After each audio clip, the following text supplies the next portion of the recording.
ಚಂದ್ರ ಜಯ ಗೌರ ಭಕ್ತ ವೃಂದ. ಜಯ ಜಯ ಶ್ರೀ ಚೈತನ್ಯ ಜಯ ನಿತ್ಯಾನಂದ. ಜಯ ಜಯ ಶ್ರೀ ಚೈತನ್ಯ ಜಯ ನಿತ್ಯಾನಂದ.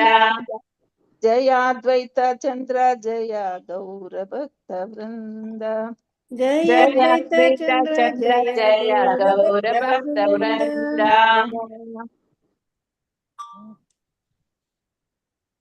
ಜಯ ಜಯ ಶ್ರೀ ಚೈತನ್ಯ ಜಯ ನಿತ್ಯಾನಂದ. ಜಯ ಜಯ ಶ್ರೀ ಚೈತನ್ಯ ಜಯ ನಿತ್ಯಾನಂದ. ಜಯ ಅದ್ವೈತ ಚಂದ್ರ ಜಯ ಗೌರ ಭಕ್ತ ವೃಂದ.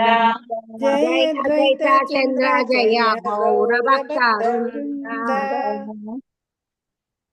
ಹರೇ ಕೃಷ್ಣ ಕೃಷ್ಣ ಕೃಷ್ಣ ಹರೇ ಹರೇ ಹರೇ ಕೃಷ್ಣ ಕೃಷ್ಣ ಕೃಷ್ಣ ಹರೇ ಹರೇ ಹರೇ ರಾಮ ರಾಮ ರಾಮ ಹರೇ ಹರೇ ಹರೇ ರಾಮ ರಾಮ ರಾಮ ಹರೇ ಹರೇ.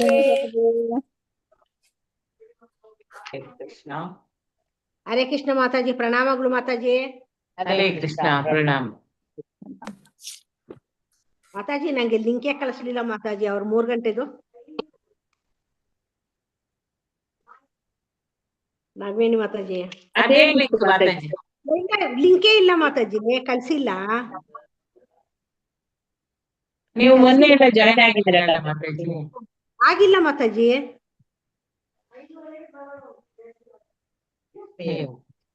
ಟೈಮ್ ಮಾತ್ರ ಇದೆ ಅಷ್ಟೇ, ಲಿಂಕ್ ಇಲ್ಲ. ದಿವ್ಸ ನೋಡ್ತೀನಿ, ಲಿಂಕ್ ಇಲ್ಲ ಮಾತಾಜಿ.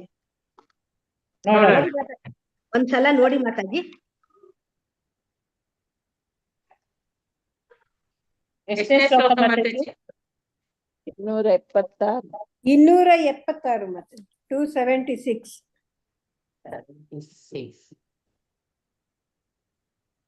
ಅಧ್ಯಾಯ 4.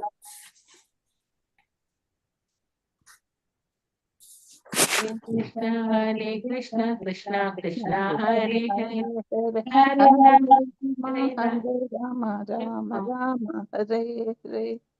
ಹರೇ ಕೃಷ್ಣ ಕೃಷ್ಣ ಕೃಷ್ಣ ಹರೇ ಹರೇ ಹರೇ ರಾಮ ರಾಮ ರಾಮ ಹರೇ ಹರೇ.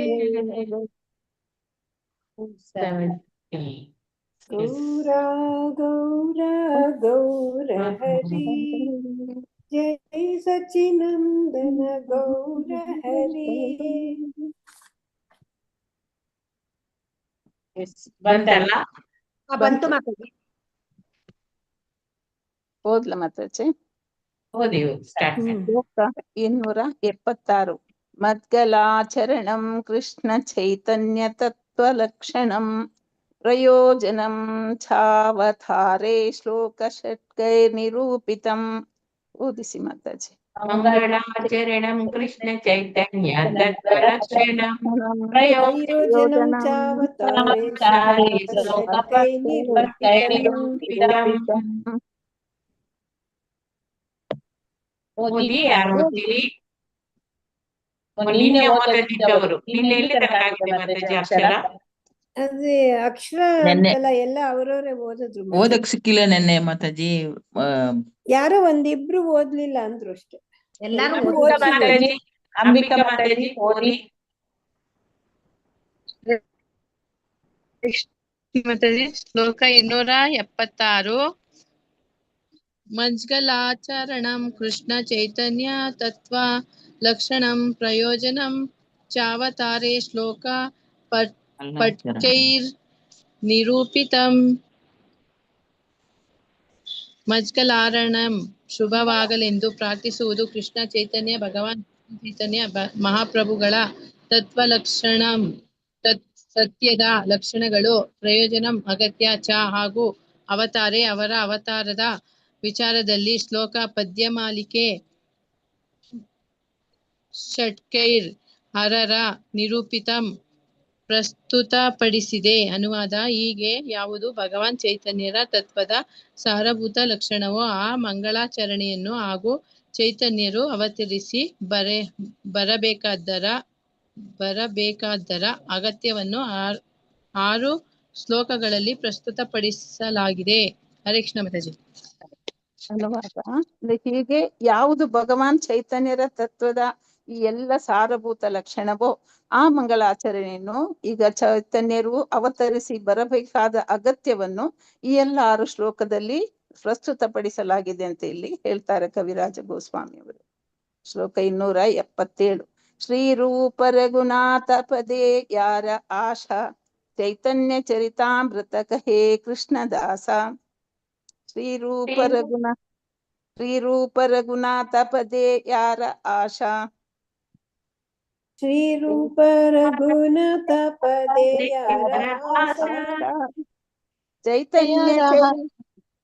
ಚೈತನ್ಯ ಚರಿತಾಮೃತ ಕಹೇ ಕೃಷ್ಣದಾಸ. ಚೈತನ್ಯ ಚರಿತಾಮೃತ ಕಹೇ ಓದಿಸಿ ಮಾತ್ರ. ಗಾಯತ್ರಿ ಆರ್ ಮಾತಾಜಿ. ಹರೇ ಕೃಷ್ಣ. ಏನ್ ಮಾತಾಜಿ? ಓದಿ ಮಾತಾಜಿ. ಒಂದ್ ನಿಮಿಷ ದೊಡ್ಡದ್ ಮಾಡ್ಕೋತೀನಿ. 277 ಶ್ಲೋಕನ ಮಾತಾಜಿ? ಹೌದು. ಶ್ರೀ ರೂಪ ರಘುನಾಥ ಪದೇ ಯಾರ ಆಶಾ ಚೈತನ್ಯ ಚರಿತಾಮೃತ ಕಹೇ ಕೃಷ್ಣದಾಸ. ಅರ್ಥನ ಓದ್ಬೇಕಾ ಮಾತಾಜಿ? ರೂಪ ಶ್ರೀಲ ರೂಪ ಗೋಸ್ವಾಮಿಯವರ ರಘುನಾಥ ಶ್ರೀಲ ರಘುನಾಥ ದಾಸ ಗೋಸ್ವಾಮಿಯವರ ಪದೇ ಪಾದ ಪದ್ಮಗಳಲ್ಲಿ ಯಾರ ಅವರ ಆಶಾ ನಿರೀಕ್ಷೆ ಚೈತನ್ಯ ಚರಿತಾಮೃತ ಎನ್ನುವ ಹೆಸರಿನ ಗ್ರಂಥವು ಕಹೇ ವರ್ಣಿಸುತ್ತೇನೆ. ಕೃಷ್ಣದಾಸ ಶ್ರೀಲ ಕೃಷ್ಣದಾಸ ಕವಿರಾಜ ಗೋಸ್ವಾಮಿಯಾದ ನಾನು. ಅನುವಾದ ಶ್ರೀಲ ಪ್ರಭುಪಾದರಿಗೆ ಜಯವಾಗಲಿ. ಶ್ರೀಲ ರೂಪ ಹಾಗೂ ಶ್ರೀ ರಘುನಾಥರ ಪದತಲದಲ್ಲಿ ಕುಳಿತು ಅವರ ಅನುಗ್ರಹ ನನ್ನ ಮೇಲಿರಲಿ ಎಂದು ಪ್ರಾರ್ಥಿಸುತ್ತಾ ಆ ಮಹಾನೀಯರು ನಡೆದ ಹಾದಿಯಲ್ಲಿ ನಡೆಯುತ್ತಾ ಕೃಷ್ಣದಾಸನಾದ ನಾನು ಚೈತನ್ಯ ಚರಿತಾಮೃತವನ್ನು ಕಥಿಸುತ್ತೇನೆ. ಶ್ರೀ ಚೈತನ್ಯ ಚರಿತಾಮೃತದ ಆದಿಲೀಲೆಯ ಭಗವಾನ್ ಚೈತನ್ಯ ಆವಿರ್ಭಾವದ ರಹಸ್ಯತ ಮತ್ತು ಕಾರಣಗಳು ಎನ್ನುವ 4ನೇ ಅಧ್ಯಾಯದ ಭಕ್ತಿ ವೇದಾಂತ ಭಾವಾರ್ಥವು ಇಲ್ಲಿಗೆ ಮುಗಿಯಿತು. ಹರೇ ಕೃಷ್ಣ ಮಾತಾಜಿ, ಧನ್ಯವಾದಗಳು. ಶ್ರೀಲ ರೂಪ ಹಾಗೂ ಶ್ರೀ ರಘುನಾಥರ ಪದದಲ್ಲಿ ಕುಳಿತು ಅವರಿಬ್ಬರ ಕಾಲ ಬಳಿಯಲ್ಲಿ ಕುಳಿತು ಅವರ ಆಶೀರ್ವಾದ ನನ್ನ ಮೇಲಿರಲಿ ಎಂದು ನಾನು ಪ್ರಾರ್ಥಿಸುತ್ತಾ ಆ ಮಹನೀಯರು ನಡೆದ ಹಾದಿಯಲ್ಲಿ ನಾನು ನಡೆಯುತ್ತಾ ಕೃಷ್ಣದಾಸನೆಂಬ ನಾನು ಈ ಚೈತನ್ಯ ಚರಿತಾಮೃತವನ್ನು ಕಥೆಯನ್ನು ಹೇಳ್ತಾ ಇದ್ದೇನೆ. ಇಂಥ ಒಂದು ಶ್ರೀ ಚೈತನ್ಯ ಚರಿತಾಮೃತದ ಆದಿಲೀಲೆಯ ಭಗವಾನ್ ಚೈತನ್ಯರ ಹುಟ್ಟಿದ ಆವಿರ್ಭವಿಸಿದ ಈ ರಹಸ್ಯಮಯವಾದ ಈ ಕಾರಣಗಳು ಎನ್ನುವ 4ನೇ ಅಧ್ಯಾಯದ ಭಕ್ತಿ ವೇದಾಂತ ಭಾವಾರ್ಥವು ಮುಗಿಯಿತು. ಹರೇ ಕೃಷ್ಣ. ಅಧ್ಯಾಯ 5 ಓದಿಸಿ ಮಾತಾಜಿ. ಓದಿಸ್ತೇನೆ. ಇದು ಈ ಸ್ಲೈಡ್ ಮುಗಿಯಿತು, ನೀವು ಓದಿ ಮಾತಾಜಿ. ಓದ್ಲಾ? ಅಧ್ಯಾಯ 5. ಪ್ರಭು ನಿತ್ಯಾನಂದ ಬಲರಾಮರ ಅತಿಶಯ ಕೀರ್ತಿ. ಅಂದ್ರೆ ಒಬ್ಬೊಂದೊಂದು ಚರಣ ಒಬ್ಬೊಬ್ರು ಓದುದಲ್ವಾ, ವಿವರಿಸುವುದಲ್ವಾ? ಹೌದು. ಅದೇ ಇಲ್ಲಿ ಸ್ಲೈಡ್ ಮುಗೀತದು.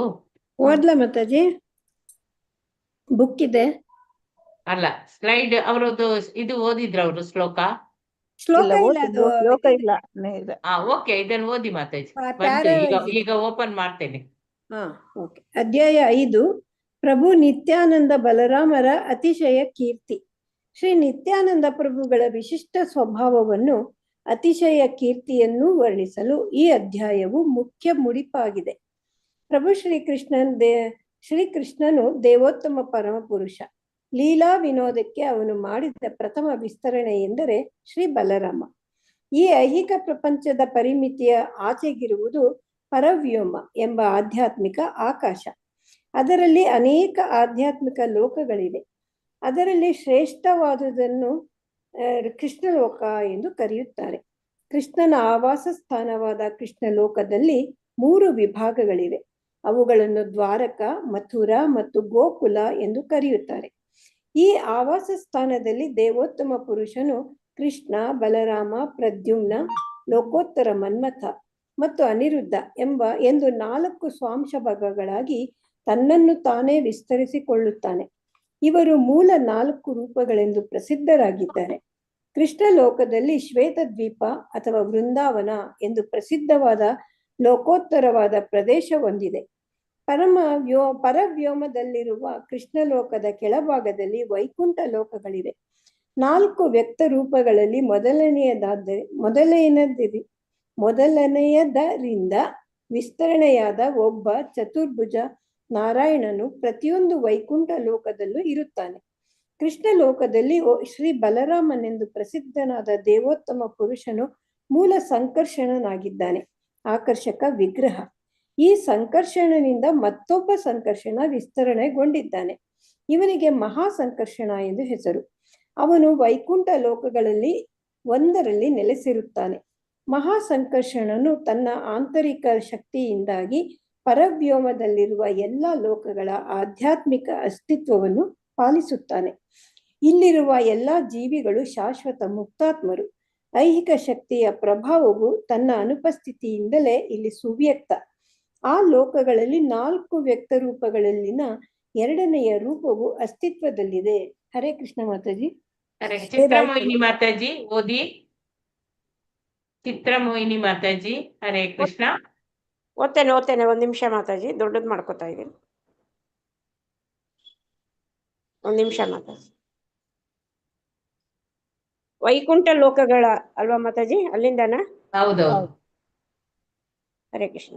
ವೈಕುಂಠ ಲೋಕಗಳ ಆಚೆಗೆ ಶ್ರೀಕೃಷ್ಣನ ನಿರಾಕಾರ ವ್ಯಕ್ತ ರೂಪವೂ ಇದೆ. ಇದನ್ನು ಬ್ರಹ್ಮಲೋಕ ಎಂದು ಕರೆಯುತ್ತಾರೆ. ಬ್ರಹ್ಮಲೋಕದ ಇನ್ನೊಂದು ಪಾರ್ಶ್ವದಲ್ಲಿ ಆಧ್ಯಾತ್ಮಿಕವಾದ ಕಾರಣ ಸಮುದ್ರವಿದೆ. ಆ ಕಾರಣ ಸಮುದ್ರದ ಆಚೆಗೆ ಅದಕ್ಕೆ ತಾಕದಂತೆ ಐಕ ಶಕ್ತಿಯೂ ಇದೆ. ಕಾರಣ ಸಮುದ್ರದಲ್ಲಿ ಮಹಾವಿಷ್ಣು ಇದ್ದಾನೆ. ಇವನು ಸಂಕರ್ಷಣನಿಂದ ವಿಸ್ತರಣೆಗೊಂಡ ಮೂಲ ಪುರುಷ. ಮಹಾವಿಷ್ಣುವು ತನ್ನ ಕಟಾಕ್ಷವನ್ನು ಐಕ ಶಕ್ತಿಯ ಮೇಲೆ ಬೀರುತ್ತಾನೆ. ಅವನ ಲೋಕೋತ್ತರ ದೇಹದ ಒಂದು ಪ್ರತಿಫಲನದಿಂದ ಅವನು ಐಕ ಧಾತುಗಳಲ್ಲಿ ಬೆರೆತು ಹೋಗುತ್ತಾನೆ. ಮೇಲ್ ಮಾಡಬೇಕು ಮಾತಾಜಿ. ಮಾಡ್ತೇನೆ. ಸೊ ಐಕ ಧಾತುಗಳ ಆಕಾರವಾದ ಐಕ ಶಕ್ತಿಯನ್ನು ಪ್ರಧಾನ ಎಂದು ಕರೆಯುತ್ತಾರೆ. ಐಕ ಶಕ್ತಿಯ ವ್ಯಕ್ತ ರೂಪಗಳ ಆಕಾರವನ್ನು ಮಾಯಾ ಎಂದು ಕರೆಯುತ್ತಾರೆ. ಆದರೆ ಐಕ ಪ್ರಕೃತಿಯು ಜಡ, ಅಂದರೆ ಏನನ್ನೂ ಮಾಡಲು ಐಕ ಪ್ರಕೃತಿಯು ಸ್ವತಂತ್ರವಲ್ಲ. ಮಹಾವಿಷ್ಣುವಿನ ಕಟಾಕ್ಷದಿಂದ ಬ್ರಹ್ಮಾಂಡವನ್ನು ಸೃಷ್ಟಿಸಲು ಐಕ ಪ್ರಕೃತಿಗೆ ಅಧಿಕಾರವನ್ನು ನೀಡಲಾಗಿದೆ.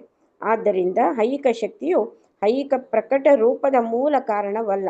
ಬದಲಿಗೆ ಐಕ ಪ್ರಕೃತಿಯ ಮೇಲೆ ಮಹಾವಿಷ್ಣುವು ಬೀರುವ ದಿವ್ಯ ಕಟಾಕ್ಷವು ಆ ಬ್ರಹ್ಮಾಂಡದ ಸೃಷ್ಟಿಯನ್ನು ಉಂಟು ಮಾಡುತ್ತದೆ. ಮಹಾವಿಷ್ಣುವು ಎಲ್ಲ ಜೀವಿಗಳ ಭಂಡಾರವಾದ ಗರ್ಭೋದಕಶಾಹಿ ವಿಷ್ಣುವಾಗಿ ಮತ್ತೊಮ್ಮೆ ಪ್ರತಿಯೊಂದು ವಿಶ್ವವನ್ನು ಪ್ರವೇಶಿಸುತ್ತಾನೆ. ಗರ್ಭೋದಕಶಾಹಿ ವಿಷ್ಣುವಿನಿಂದ ಕ್ಷೀರೋದಕಶಾಹಿ ವಿಷ್ಣುವು ವಿಸ್ತರಣೆಗೊಳ್ಳುತ್ತಾನೆ. ಇವನು ಪ್ರತಿಯೊಂದು ಜೀವಿಯ ಪರಮಾತ್ಮ. ಪ್ರತಿಯೊಂದು ವಿಶ್ವದಲ್ಲಿಯೂ ಗರ್ಭೋದಕಶಾಹಿ ವಿಷ್ಣುವು ತನ್ನದೇ ಆದ ವೈಕುಂಠ ಲೋಕವನ್ನು ಹೊಂದಿರುತ್ತಾನೆ. ಅಲ್ಲಿ ಅವನು ಪರಮಾತ್ಮನಾಗಿ ಅಥವಾ ವಿಶ್ವದ ಪರಮ ನಿಯಂತ್ರಕನಾಗಿ ಇರುತ್ತಾನೆ. ಗರ್ಭೋದಕಶಾಹಿ ವಿಷ್ಣುವು ವಿಶ್ವದ ಜಲಾವೃತ ಭಾಗದಲ್ಲಿ ಶಯನ ಮಾಡಿಕೊಂಡಿರುತ್ತಾ ವಿಶ್ವದ ಪ್ರಥಮ ಜೀವಿಯಾದ ಬ್ರಹ್ಮನನ್ನು ಸೃಷ್ಟಿಸುತ್ತಾನೆ. ಕಾಲ್ಪನಿಕ ವಿಶ್ವರೂಪವು ಗರ್ಭೋದಕಶಾಹಿ ವಿಷ್ಣುವಿನ ಭಾಗಶಃ ವ್ಯಕ್ತ ರೂಪ. ಧನ್ಯವಾದಗಳು ಮಾತಾಜಿ. ನೆಕ್ಸ್ಟ್ ಗೀತಾ ಎಂ ಮಾತಾಜಿ ಓದಿ. ಇದು ಚೆನ್ನಾಗಿದೆ ಮಾತಾಜಿ. ನಮ್ಗೆ ಭಕ್ತಿ ವೈಭವಕ್ಕೆ ಸೇಮ್ ಇದೆ. ಗೀತಾ ಎಂ ಮಾತಾಜಿ. ಹರೇ ಕೃಷ್ಣ. ಗೀತಾ ಆರ್ ಕೋಡಿಕಲ್ ಮಾತಾಜಿ ಓದಿ. ಒಂದು ವಿಶ್ವದಲ್ಲಿರುವ ವೈಕುಂಠ ಲೋಕದಲ್ಲಿ ಒಂದು ಕ್ಷೀರ ಸಮುದ್ರವಿದೆ. ಆ ಸಮುದ್ರದಲ್ಲಿ ಶ್ವೇತ ದ್ವೀಪ ಎಂಬ ಒಂದು ನಡುಗಡ್ಡೆ ಇದೆ. ಅದರಲ್ಲಿ ಪ್ರಭು ವಿಷ್ಣು ವಾಸ ಮಾಡುತ್ತಾನೆ. ಆದ್ದರಿಂದ ಈ ಅಧ್ಯಾಯದಲ್ಲಿ 2 ಶ್ವೇತ ದ್ವೀಪಗಳನ್ನು ಕುರಿತು ವರ್ಣಿಸಲಾಗಿದೆ. ಮೊದಲನೆಯದು ಕೃಷ್ಣನ ಆವಾಸ ಸ್ಥಾನದಲ್ಲಿದೆ. ಇನ್ನೊಂದು ಪ್ರತಿಯೊಂದು ವಿಶ್ವದಲ್ಲಿ ಇರುವ ಕ್ಷೀರ ಸಮುದ್ರದಲ್ಲಿದೆ. ಕೃಷ್ಣನ ಆವಾಸ ಸ್ಥಾನದಲ್ಲಿರುವ ಶ್ವೇತ ದ್ವೀಪವು ವೃಂದಾವನ ಧಾಮಕ್ಕೆ ಅನುರೂಪವಾಗಿದೆ. ಇಲ್ಲಿ ಕೃಷ್ಣನು ತನ್ನ ಪ್ರೇಮಪೂರ್ವಕ ಲೀಲೆಗಳನ್ನು ಪ್ರದರ್ಶಿಸಲು ಸ್ವತಃ ಅವತರಿಸುತ್ತಾನೆ. ಪ್ರತಿಯೊಂದು ವಿಶ್ವದಲ್ಲಿಯೂ ಇರುವ ಶ್ವೇತ ದ್ವೀಪದಲ್ಲಿ ಶೇಷ ರೂಪದ ದೇವೋತ್ತಮನಿದ್ದಾನೆ. ಇವನು ವಿಷ್ಣುವಿನ ಛತ್ರ, ಪಾದುಕೆ, ಸುಪ್ಪತ್ತಿಗೆ, ತಲೆದಿಂಬು, ಆಭರಣಗಳು, ನಿವಾಸ, ಯಜ್ಞೋಪವೀತ, ಸಿಂಹಾಸನ ಮುಂತಾದ ರೂಪಗಳನ್ನು ತಾಳಿ ವಿಷ್ಣುವಿನ ಸೇವೆ ಮಾಡುತ್ತಾನೆ. ಹರೇ ಕೃಷ್ಣ ಮಾತಾಜಿ. ಓದಿ ಮಾತಾಜಿ. ಓದಿ ಮಾತಾಜಿ. ಕೃಷ್ಣ ಲೋಕದಲ್ಲಿರುವ ಪ್ರಭು ಬಲದೇವನೇ ನಿತ್ಯಾನಂದ ಪ್ರಭು. ಆದ್ದರಿಂದ ನಿತ್ಯಾನಂದ ಪ್ರಭುಗಳು ಮೂಲ ಸಂಕರ್ಷಣ ಮತ್ತು ಮಹಾ ಸಂಕರ್ಷಣರಾಗಿದ್ದಾರೆ. ಮಹಾ ಸಂಕರ್ಷಣನು ಈ ವಿಶ್ವದಲ್ಲಿ ಪುರುಷರಾಗಿ ವಿಸ್ತರಣೆಗೊಂಡಿರುವುದು ನಿತ್ಯಾನಂದ ಪ್ರಭುಗಳ ಸ್ವಾಂಶ ವಿಸ್ತರಣೆಗಳಾಗಿವೆ. ಲೇಖಕರು ವೃಂದಾವನಕ್ಕೆ ಯಾತ್ರೆ ಮಾಡಲೆಂದು ಮನೆಯಿಂದ ಹೊರಡುವುದು ಮತ್ತು ಅಲ್ಲಿ ಸರ್ವತೋಮುಖ ಯಶಸ್ಸನ್ನು ಗಳಿಸುವುದರ ವೃತ್ತಾಂತವನ್ನು ಈ ಅಧ್ಯಾಯದಲ್ಲಿ ವರ್ಣಿಸಿದ್ದಾರೆ. ಈ ವರ್ಣನೆಗಳಿಂದ ಲೇಖಕರ ಮೂಲ ತವರು ಮನೆ ಮತ್ತು ಜನ್ಮಸ್ಥಳವು ಕತ್ವ ಜಿಲ್ಲೆಯಲ್ಲಿ ನೈಹಾತಿಗೆ ಸಮೀಪದಲ್ಲಿರುವ ಜಾಮಾಟಪುರ ಎಂದು ತಿಳಿದು ಬರುತ್ತದೆ. ಕೃಷ್ಣದಾಸ ಕವಿರಾಜ ಸೋದರರು ಶ್ರೀ ಮೀನಕೇತನ ರಾಮದಾಸರನ್ನು ತಮ್ಮ ಮನೆಗೆ ಆಹ್ವಾನಿಸಿದರು. ಅವರು ಪ್ರಭು ನಿತ್ಯಾನಂದರ ಪರಮ ಭಕ್ತರು. ಆದರೆ ಗುಣಾರ್ಣವ ಮಿಶ್ರ ಎಂಬ ಪುರೋಹಿತರು ಅವರನ್ನು ಯಥೋಚಿತವಾಗಿ ಸ್ವಾಗತಿಸಲಿಲ್ಲ. ಕೃಷ್ಣದಾಸ ಕವಿರಾಜ ಗೋಸ್ವಾಮಿಗಳು ಸೋದರರು ಪ್ರಭು ನಿತ್ಯಾನಂದರ ಅತಿಶಯ ಕೀರ್ತಿಯನ್ನು ಗುರುತಿಸದೆ ಈ ಪುರೋಹಿತರ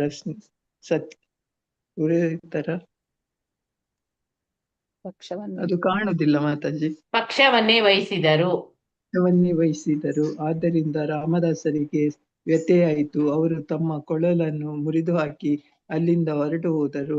ಕೃಷ್ಣದಾಸ ಕವಿರಾಜ ಗೋಸ್ವಾಮಿಗಳ ಸೋದರರ ಪಾಲಿಗೆ ಇದೊಂದು ಮಹಾ ವಿಪತ್ತಾಯಿತು. ಆದರೆ ಅದೇ ದಿನ ರಾತ್ರಿ ನಿತ್ಯಾನಂದ ಪ್ರಭುಗಳು ಸ್ವತಃ ಕೃಷ್ಣದಾಸ ಕವಿರಾಜ ಗೋಸ್ವಾಮಿಗಳ ಕನಸಿನಲ್ಲಿ ಕಾಣಿಸಿಕೊಂಡು ಅವರನ್ನು ಅನುಗ್ರಹಿಸಿದರು ಮತ್ತು ಮರುದಿನ ವೃಂದಾವನಕ್ಕೆ ಹೊರಡುವಂತೆ ಆದೇಶಿಸಿದರು. ಹರೇ ಕೃಷ್ಣ ಮಾತಾಜಿ. ಧನ್ಯವಾದ. ಹರೇ ಕೃಷ್ಣ. ಧನ್ಯವಾದಗಳು ಮಾತಾಜಿ. ಹರೇ ಕೃಷ್ಣ. ಇಲ್ಲಿ ಬಲರಾಮನು ನಿತ್ಯಾನಂದ ಹೇಳೋದಕ್ಕೆ ಅವರು ತುಂಬಾ ಒತ್ತು ಕೊಟ್ಟು ಇವರು ಅವರನ್ನ ಎಲ್ಲಾ ವಿಷಯವನ್ನು ಹೇಳ್ತಾ ಇದ್ದಾರೆ. ಶ್ರೀ ನಿತ್ಯಾನಂದ ಪ್ರಭುಗಳ ವಿಶಿಷ್ಟ ಸ್ವಭಾವ, ಅವರು ನಿತ್ಯಾನಂದ ಪ್ರಭುಗಳಿಗೆ ಒಂದು ವಿಶಿಷ್ಟ ಸ್ವಭಾವ ಇತ್ತು. ಚಿಕ್ಕದಿರುವಾಗಿಂದಲೇ ನಿತ್ಯಾನಂದರು ಅವರು ನಿತ್ಯಾನಂದರು ಎಂಬುದನ್ನು ಜಗತ್ತಿಗೆ ಅರಿವು ಮಾಡಿದ್ರಂತೆ. ಚಿಕ್ಕದಿರುವಾಗ ಮಕ್ಕಳೆಲ್ಲ ಆಟ ಆಡ್ತಿದ್ರಂತೆ. ಆಟ ಆಡುವಾಗ ಅವರೇ ನಾಟಕ ಮಾಡ್ತಿದ್ರಂತೆ. ನಾಟಕ ಮಾಡುವಾಗ ಒಂದ್ಸರಿ ರಾಮಂದು, ಕೃಷ್ಣಂದು, ಹೀಗೆ ಇವ್ರು ಲಕ್ಷ್ಮಣ ಪಾರ್ಟ್ ತಗೊಂಡ್ರಂತೆ. ಚಿಕ್ಕ ಮಕ್ಕಳನ್ನ 5 ವರ್ಷದ್ದು. ಆಗ ಅವರು ಇವನು ಇಂದ್ರಜಿತ್ ಬಂದು ರಾವಣನ ಮಗ ಬಂದು ಬಾಣ ಬಿಡುವಾಗ ಲಕ್ಷ್ಮಣ ಸ್ಮೃತಿ ತಪ್ಪಿ ಬೀಳ್ತಾನೆ. ಆಗ ಅವ್ರು ಹೇಳ್ತಾರಂತೆ ಹನುಮಂತನ ಪಾರ್ಟಿಗೆ, ನೋಡು ನನ್ಗೀಗ ಮತಿ ಸ್ಮೃತಿ ಹೋಗುತ್ತೆ, ಆದ್ರೆ ನೀನು ನಟನೆ ಮಾಡ್ಬೇಕು. ಒಂದು ಬೆಟ್ಟ ಕೈಯಲ್ಲಿ ಎತ್ಕೊಂಡು ಬಂದು ಯಾವುದೋ ಒಂದು ಗಿಡದ ಮೂಲಿಕೆ ನನ್ನ ಮೂಗಿಗೆ ಹಿಡಿದ್ರೆ ನನ್ಗೆ ಸ್ಮೃತಿ ಬರುತ್ತೆ ಅಂತ ಹೇಳ್ಕೊಂಡು. ಹಾಗೆ ಆಯ್ತು. ಎಲ್ಲ ಮಕ್ಕಳು ಅಂಗಳದಲ್ಲಿ ಆಟ ಆಡ್ತಿದ್ರು. ಇಂದ್ರಜಿತ್ ಪಾರ್ಟ್ ಮಾಡಿದವನು ಬಂದ, ಬಾಣ ಬಿಟ್ಟ. ಇವರು ಸ್ಮೃತಿ ತಪ್ಪಿ ಬಿದ್ರಂತೆ. ನಿತ್ಯಾನಂದರು ಬಿದ್ದಾಗ ನಿಜವಾಗ್ಲೂ ಸ್ಮೃತಿ ಹೋಗಿತ್ತಂತೆ. ಊರ್ನ ಜನ, ಗ್ರಾಮದವರು ಎಲ್ಲ ಬಂದ್ರು, ಸತ್ತೇ ಹೋಗಿದ್ದಾನೆ ಅನ್ನೋ ರೀತಿಯಲ್ಲಿ ಗಾಬರಿ ಆದ್ರಂತೆ. ಆಗ ಹನುಮಂತನ ಪಾಠ ಮಾಡಿದವನಿಗೆ ನೆನಪಾಯ್ತು, ಆ ಹುಡುಗ ಇವ್ರು ಹೇಳಿದ್ದು ನಿತ್ಯಾನಂದರು. ಆವಾಗ ಅವನು ಒಂದು ಬೆಟ್ಟವನ್ನು ಎತ್ತುದಂದೆಗೆ ಬಂದು ಒಂದು ಗಿಡ ಮೂಗಿನ ಹತ್ರ ಇರುವಾಗ ಅವರಿಗೆ ಇದು ಸ್ಮೃತಿ ಬಂತ. ಎಲ್ಲರಿಗೆ ಶಾಕ್ ಆಯ್ತಂತೆ, ಇದೇನಿದು ಈ ಹುಡುಗ ಹೀಗೆ ಅಂದ್ರೆ. ಆ ಹುಡುಗ ತುಂಬಾ ಆಕರ್ಷಕನಾಗಿದ್ನಂತೆ. ಎಲ್ಲಾ ಗ್ರಾಮದ ಇಡೀ ಜನಗಳಿಗೆ ಬೇಕಿದ್ದವರಾಗಿದ್ದರಂತೆ. ಅವ್ರದ್ದು ತುಂಬಾ ಬಾಲ್ಯದ ಕಥೆಗಳೆಲ್ಲ ಇವೆ. ಈ ನಿತ್ಯಾನಂದ ಪ್ರಭುಗಳ ವಿಶಿಷ್ಟ ಸ್ವಭಾವ, ಅತಿಶಯ ಕೀರ್ತಿಯನ್ನು ವರ್ಣಿಸಲು ಈ ಅಧ್ಯಾಯವು ಮುಖ್ಯವಾಗಿ ಮುಡಿಪಾಗಿದೆ. ಇದು ಇರುವುದೇ ಇದಕ್ಕೆ, ಯಾಕಂದ್ರೆ ಅವರ ಅತಿಶಯ ಕೀರ್ತಿಯನ್ನು ಹೇಳಲು. ಅಂದ್ರೆ ಅವರ ಅಪಾರವಾದ ಒಂದು ಇದನ್ನು ಮಾಡಿದ್ದಾರೆ. ಮುಖ್ಯವಾಗಿ ಮುಡಿಪಾಗಿದೆ. ಪ್ರಭು ಶ್ರೀಕೃಷ್ಣನು ದೇವೋತ್ತಮ ಪರಮ ಪುರುಷ. ಅಂದರೆ ಪ್ರಭು ಶ್ರೀಕೃಷ್ಣ ಅವನು ದೇವೋತ್ತಮ ಪರಮ ಪುರುಷ ಅಂತ ಎಲ್ಲರಿಗೂ ಗೊತ್ತು. ಲೀಲಾ ಅವನು ಒಬ್ಬನೇ ಇರುವಾಗ ಲೀಲೆ ಮಾಡ್ಬೇಕು. ಏನ್ ಮಾಡ್ಬೇಕು ಈಗ? ಅದಕ್ಕೆ ಅವನು ಏನ್ ಮಾಡ್ತಾನೆ, ತನ್ನನ್ನೇ ತಾನು ವಿಸ್ತರಿಸ್ಕೊಳ್ತಾನಂತೆ. ಅವನಿಗೆ ಆಗದ್ದು ಯಾವುದೂ ಇಲ್ಲ. ಆಗ ಬಲರಾಮ ಬರ್ತಾನೆ. ಫಸ್ಟ್ ವಿಸ್ತರಣೆ, ಒಂದು ಫಸ್ಟ್ ಪ್ರಾರಂಭ ಆಗುವುದು ಬಲರಾಮ ಬರ್ತಾನೆ. ಅವರಿಬ್ಬರಿಗೆ ಏನ್ ವ್ಯತ್ಯಾಸ ಅಂದ್ರೆ, ಇಬ್ಬರು ನೋಡಕ್ಕೆ ಒಂದೇ ತರ, ಆದ್ರೆ ಕಲ್ಲರ್ ಮಾತ್ರ ಬೇರೆ. ಇವರಿಗಿರುವ ಶಕ್ತಿ ಅವರಿಗಿರುತ್ತೆ. ಆದ್ರೆ ಆ ಬಲರಾಮ ಕೃಷ್ಣನ ಅಷ್ಟು ಸೇವಕ, ಅಂದ್ರೆ ಅವನಿಂದ ಬಂದವರು, ಕೃಷ್ಣನಿಂದ ಬಂದವರಲ್ವಾ. ಅದು ದನಿ ಮತ್ತೆ ಪ್ರಭು ಮತ್ತೆ ಶಿಷ್ಯ ಇದ್ದಂಗೆ, ಗುರು ಮತ್ತೆ ಶಿಷ್ಯ ಇದ್ದಂಗೆ, ಮತ್ತೆ ದನಿ ಮತ್ತೆ ಕೆಲಸದವನಿದ್ದಂಗೆ. ಹಾಗೆ ಅವರು ಬಲರಾಮ ಅಂದ್ರೆ, ಬಲರಾಮನು ಒಂದು ಸೇವಾ ದೇವರು ಅವರು. ಈ ಐಹಿಕ ಪ್ರಪಂಚದ ಪರಿಮಿತಿಯ ಆಚೆಗಿರುವುದು ಪರಬ್ರಹ್ಮ. ಅಂದ್ರೆ ನಮ್ಮ ಐಹಿಕ ಪ್ರಪಂಚ ಇದೆ, ಅದಕ್ಕೊಂದು ಪರಿಮಿತಿ ಇದೆ. ಅದರ ಆಚೆಗೆ ಪರಬ್ರಹ್ಮ ಎಂಬ ಆಧ್ಯಾತ್ಮಿಕ ಆಕಾಶ ಇದೆ. ಅದು ಎಷ್ಟು ಅದರ ವಿಸ್ತೀರ್ಣ, ಅಗಲ, ಉದ್ದ ಅಳೆದವರೇ ಇಲ್ಲ, ಅಳೆಯಲಿಕ್ಕೆ ಆಗೋದೂ ಇಲ್ಲ. ಅದರಲ್ಲಿ ಅನೇಕ ಆಧ್ಯಾತ್ಮಿಕ ಲೋಕಗಳಿವೆ. ಅಂದ್ರೆ ಹೇಗಂದ್ರೆ ಆಧ್ಯಾತ್ಮಿಕ ಲೋಕಗಳು ಲೆಕ್ಕ ಇಲ್ಲದಷ್ಟು ಇದೆ. ಈ ಲೋಕಗಳು 3ನೇ ಒಂದು, ಅದು 4ನೇ ಒಂದು, ಅದು 4ನೇ 3 ಪಾಲು ಆಧ್ಯಾತ್ಮಿಕ ಲೋಕಗಳಿವೆ ಅಂತೆ. ಅದರಲ್ಲಿ ಸರ್ವಶ್ರೇಷ್ಠವಾದದ್ದು ಕೃಷ್ಣ ಲೋಕ. ಎಷ್ಟು ಪರಬ್ರಹ್ಮ ಇದ್ರೆ ಅದರಲ್ಲಿ ಶ್ರೇಷ್ಠವಾದ ಉತ್ತುಂಗದಲ್ಲಿರುವುದು ಕೃಷ್ಣ ಲೋಕ ಎಂದು ಕರೆಯುತ್ತಾರೆ. ಕೃಷ್ಣನ ಆವಾಸ ಸ್ನಾನವಾದ ಕೃಷ್ಣ ಲೋಕದಲ್ಲಿ 3 ವಿಭಾಗಗಳಿವೆ. ಅಷ್ಟು ಲೋಕದಲ್ಲಿ ಮೇಲ್ಗಡೆ ಕೃಷ್ಣ ಲೋಕ ಇದ್ರೆ ಅದರಲ್ಲಿ 3 ಭಾಗ ಇದೆ ಅಂತೆ. ಅದನ್ನು ದ್ವಾರಕ, ಮಧುರ, ಗೋಕುಲ ಎಂದು ಕರೆಯುತ್ತಾರೆ. ಈ ಆವಾಸ ಸ್ಥಾನದಲ್ಲಿ ದೇವೋತ್ತಮ ಪುರುಷನು, ಹಾಗೆ ದೇವೋತ್ತಮ ಪುರುಷ ಬಲರಾಮ ಆಗಿದ್ದಾನೆ. ಪುನಃ ಅವನು ಏನ್ ಆಗ್ತಾನೆ, ಬಲರಾಮ ಆಗಿ ಪ್ರದ್ಯುಮ್ನ, ಮತ್ತೆ ಪ್ರದ್ಯುಮ್ನ ಅಂದ್ರೆ ಮನ್ಮಥ, ಲೋಕೋತ್ತರ ಚಂದ ಇರುವ ಮನ್ಮಥ ಮತ್ತು ಅನಿರುದ್ಧ, ಈ 4 ರೂಪ ಅವನ ಒಂದೇ ಕೃಷ್ಣನಿಂದ ಈ 3 ರೂಪಗಳಾಗಿ ಒಟ್ಟು 4 ರೂಪ ಆಯ್ತು, ವಿಸ್ತರಿಸಿಕೊಳ್ತಾನಂತೆ. ಇವರು ಮೂಲ 4 ರೂಪಗಳೆಂದು ಪ್ರಸಿದ್ಧರಾಗಿದ್ದಾರೆ. ಅದು ಹಾಗೆ ಅವರು 4 ರೂಪಗಳೆಂದು ದೇವೋತ್ತಮರು ಒಬ್ಬ ಅವಾಗ ಇನ್ನೊಂದು ಏನಾಗುತ್ತೆ ಅಂದ್ರೆ, ಕೃಷ್ಣ ಲೋಕದ ಕೆಳಭಾಗದಲ್ಲಿ ವೈಕುಂಠ ಲೋಕಗಳಿವೆ. ಕೃಷ್ಣ ಲೋಕದ ಕೃಷ್ಣ ಲೋಕದಲ್ಲಿ ಶ್ವೇತದೀಪ ಇದೆ, ಅಥವಾ ಬೃಂದಾವನವೆಂದು ಪ್ರಸಿದ್ಧವಾದ ಲೋಕೋತ್ತರ ಪ್ರದೇಶ ಒಂದಿದೆ. ಅಂದ್ರೆ ಕೃಷ್ಣ ಲೋಕದಲ್ಲಿ ಅಲ್ಲಿ 4 ಜನ ವಿಸ್ತರಣೆಗೊಂಡ್ರು. ಅಲ್ಲಿ ಅದು ಶ್ವೇತದೀಪ ಇದೆ, ಅದಕ್ಕೆ ಬೃಂದಾವನವೆಂದು ಹೆಸರಂತೆ. ಅದು ಅದರಷ್ಟು ಒಂದು ಚಂದವಾಗ್ಲಿ, ಅದು ಯಾವ ಲೋಕದಲ್ಲೂ ಇಲ್ಲ ಅಂತ ಒಂದು ಪ್ರದೇಶ ಇದೆ. ಪರವ್ಯೋಮದಲ್ಲಿರುವ ಕೃಷ್ಣ ಲೋಕದ ಕೆಳಭಾಗದಲ್ಲಿ ವೈಕುಂಠ ಲೋಕಗಳಿವೆ. ಕೃಷ್ಣ ಲೋಕದ ಕೆಳಭಾಗದಲ್ಲಿ ವೈಕುಂಠ ಲೋಕಗಳಿವೆ. ಅಂದ್ರೆ ಕೃಷ್ಣ ಲೋಕ ಇದೆ, ಅಲ್ಲಿ 3 ಲೋಕ, ಅಲ್ಲಿ ದ್ವಾರಕ, ಮಥುರ ಮತ್ತೆ ಗೋಕುಲ. ಅದರ ಕೆಳಭಾಗದಲ್ಲಿ ವೈಕುಂಠ ಲೋಕಗಳ ರಾಶಿ ಇದೆ. ಇಲ್ಲಿ 4 ರೂಪಗಳ ಮೊದಲನೆಯ ದೇವೋತ್ತಮ ಪರಮ ಪುರುಷ ಕೃಷ್ಣನಿಂದ ಒಬ್ಬ ಚತುರ್ಭುಜ ನಾರಾಯಣನಾಗಿ ಪ್ರತಿ ಒಂದು ವೈಕುಂಠದಲ್ಲಿರುತ್ತಾನೆ. ಈಗ ಅವರಷ್ಟು ಬಲರಾಮ, ಪ್ರದ್ಯುಮ್ನ ಹಾಗೆ 3 ರೂಪದಲ್ಲಿ ಬಂದಿದ್ದಾರೆ. ಈಗ ಏನಾಗ್ತಾರೆ, ಚತುರ್ಭುಜ ನಾರಾಯಣ ಒಬ್ಬನು ಪ್ರತಿ ಒಂದು ಈ ವೈಕುಂಠ ಲೋಕಕ್ಕೆ ಇಳಿದು ಬರ್ತಾನೆ. ಅವನಿಂದ ವಿಸ್ತರಣೆಗೊಂಡು ಕೃಷ್ಣನಿಂದ. ಬಲರಾಮ ಮೂಲ ಸಂಕರ್ಷಣ, ಅವನಿಂದ ಮೂಲ ಸಂಕರ್ಷಣ ಬರ್ತಾನೆ. ಆ ಸಂಕರ್ಷಣದಿಂದ 2ನೇ ಸಂಕರ್ಷಣ ಬರ್ತಾನೆ, ಆ ವಿಸ್ತರಣೆ ಆಗ್ತಾನೆ. ಇವನಿಗೆ ಮಹಾ ಸಂಕರ್ಷಣ ಅಂತಾರೆ. ಈ 2ನೇ ಸಂಕರ್ಷಣಕ್ಕೆ ಇವನು ವೈಕುಂಠ ಲೋಕ 1ರಲ್ಲಿ ನೆಲೆಸಿರುತ್ತಾನೆ. ಈ 2ನೇ ಸಂಕರ್ಷಣೆಗೆ ಒಂದು ವೈಕುಂಠ ಲೋಕ, ಆ ಒಂದು ವೈಕುಂಠ ಲೋಕದ ಒಡೆಯ ಅವನೇ. ಇವನು ತನ್ನ ಅಂತರಂಗ ಶಕ್ತಿಯಿಂದಾಗಿ ಎಲ್ಲ ಲೋಕಗಳ ಆಧ್ಯಾತ್ಮಿಕ ಅಸ್ತಿತ್ವ ಇರುವಿಕೆಯನ್ನು ಪಾಲಿಸುತ್ತಾನೆ. ಈ 2ನೇ ಸಂಕರ್ಷಣ ತನ್ನ ಅಂತರಂಗ ಶಕ್ತಿ, ಅಷ್ಟು ಶಕ್ತಿ ಅವನಿಗೆ.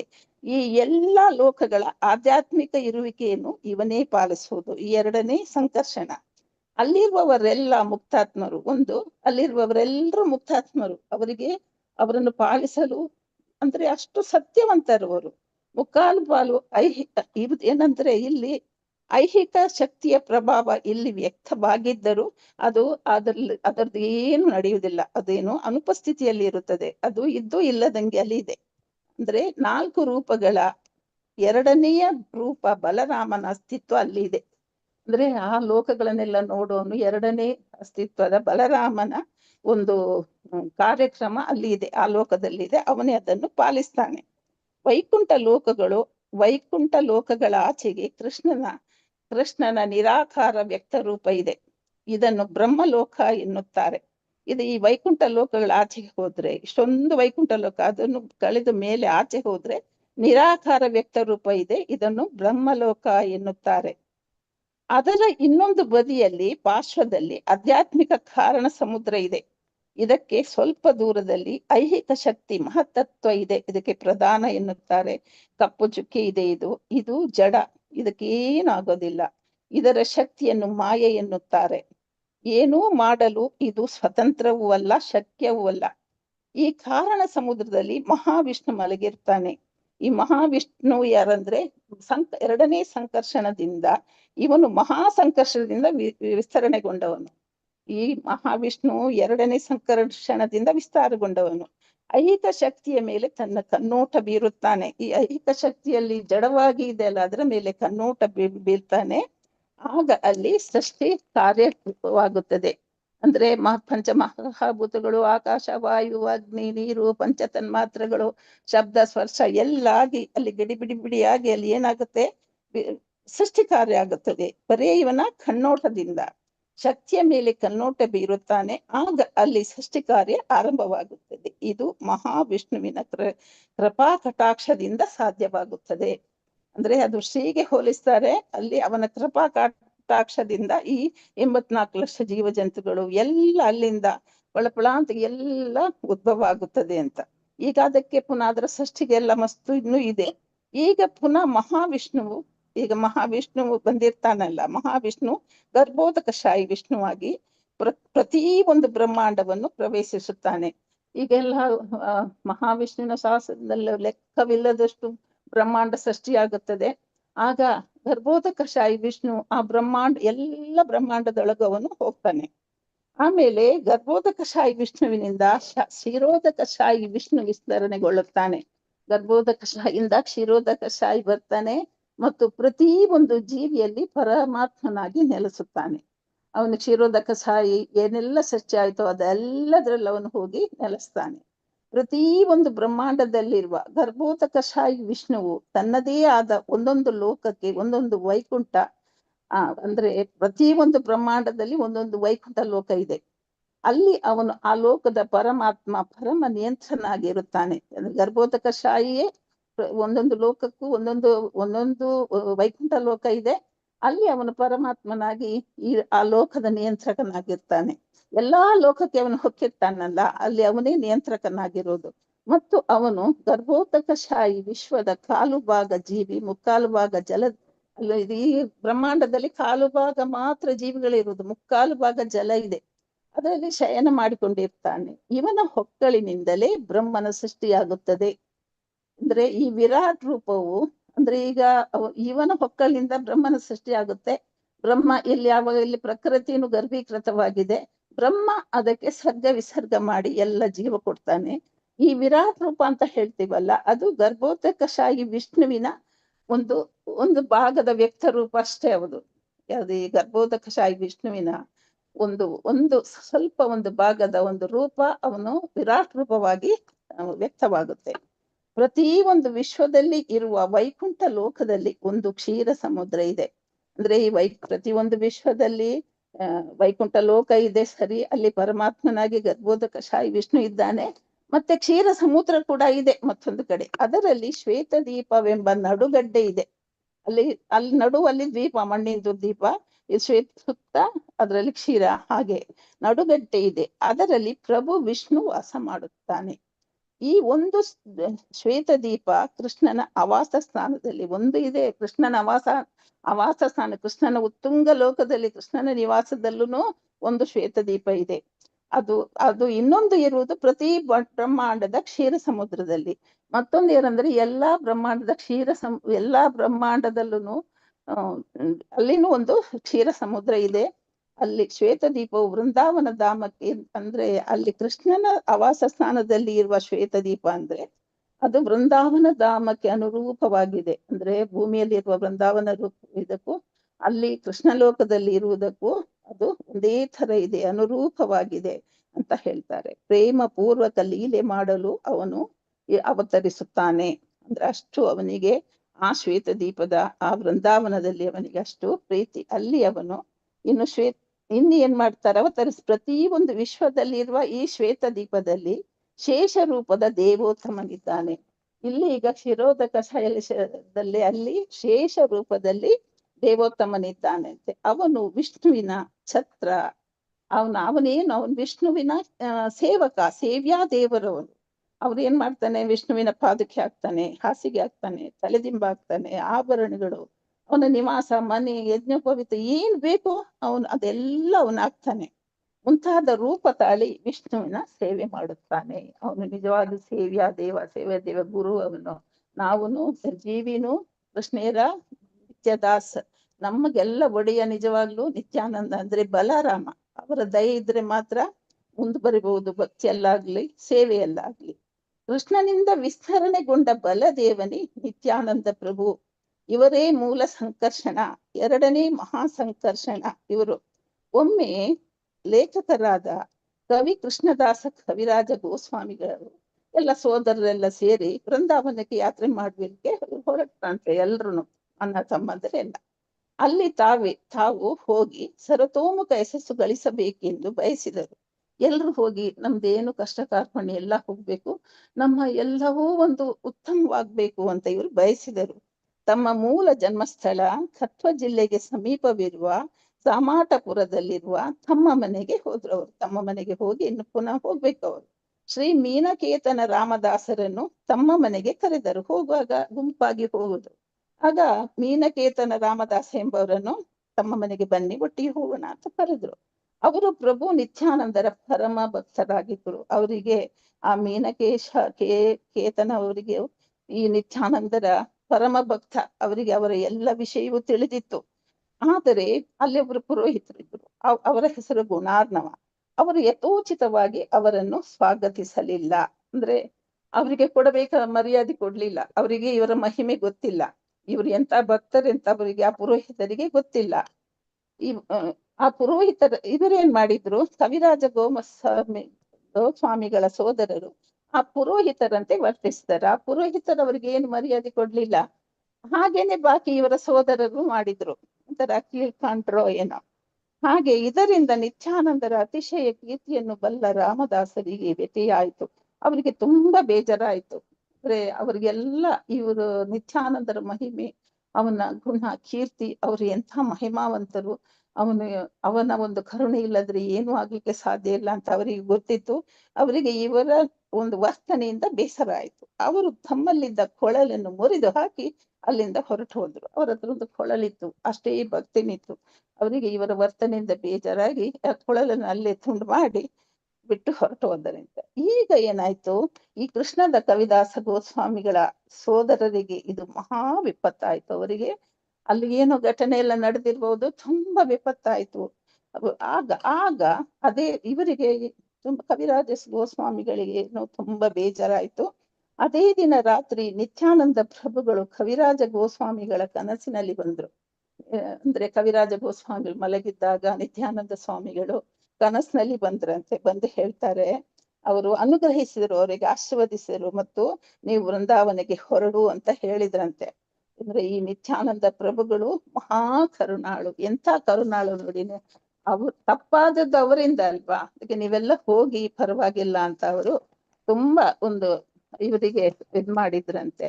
ಮರುದಿನ ವೃಂದಾವನಕ್ಕೆ ಹೊರಡುವಂತೆ ಅವರೇ ಆದೇಶ ಕೊಟ್ರು. ಈಗ ಇವರು ಹೊರಟರು. ನಿತ್ಯಾನಂದರ ಪಾದ ಕಮಲವು ಕೋಟಿ ಕೋಟಿ ಚಂದ್ರರ ತಂಪಿನ ನೆರಳು ಸಿಗುತ್ತೆ. ಅವರು ಮಹಾ ಒಂದು ಕರುಣಾಳು.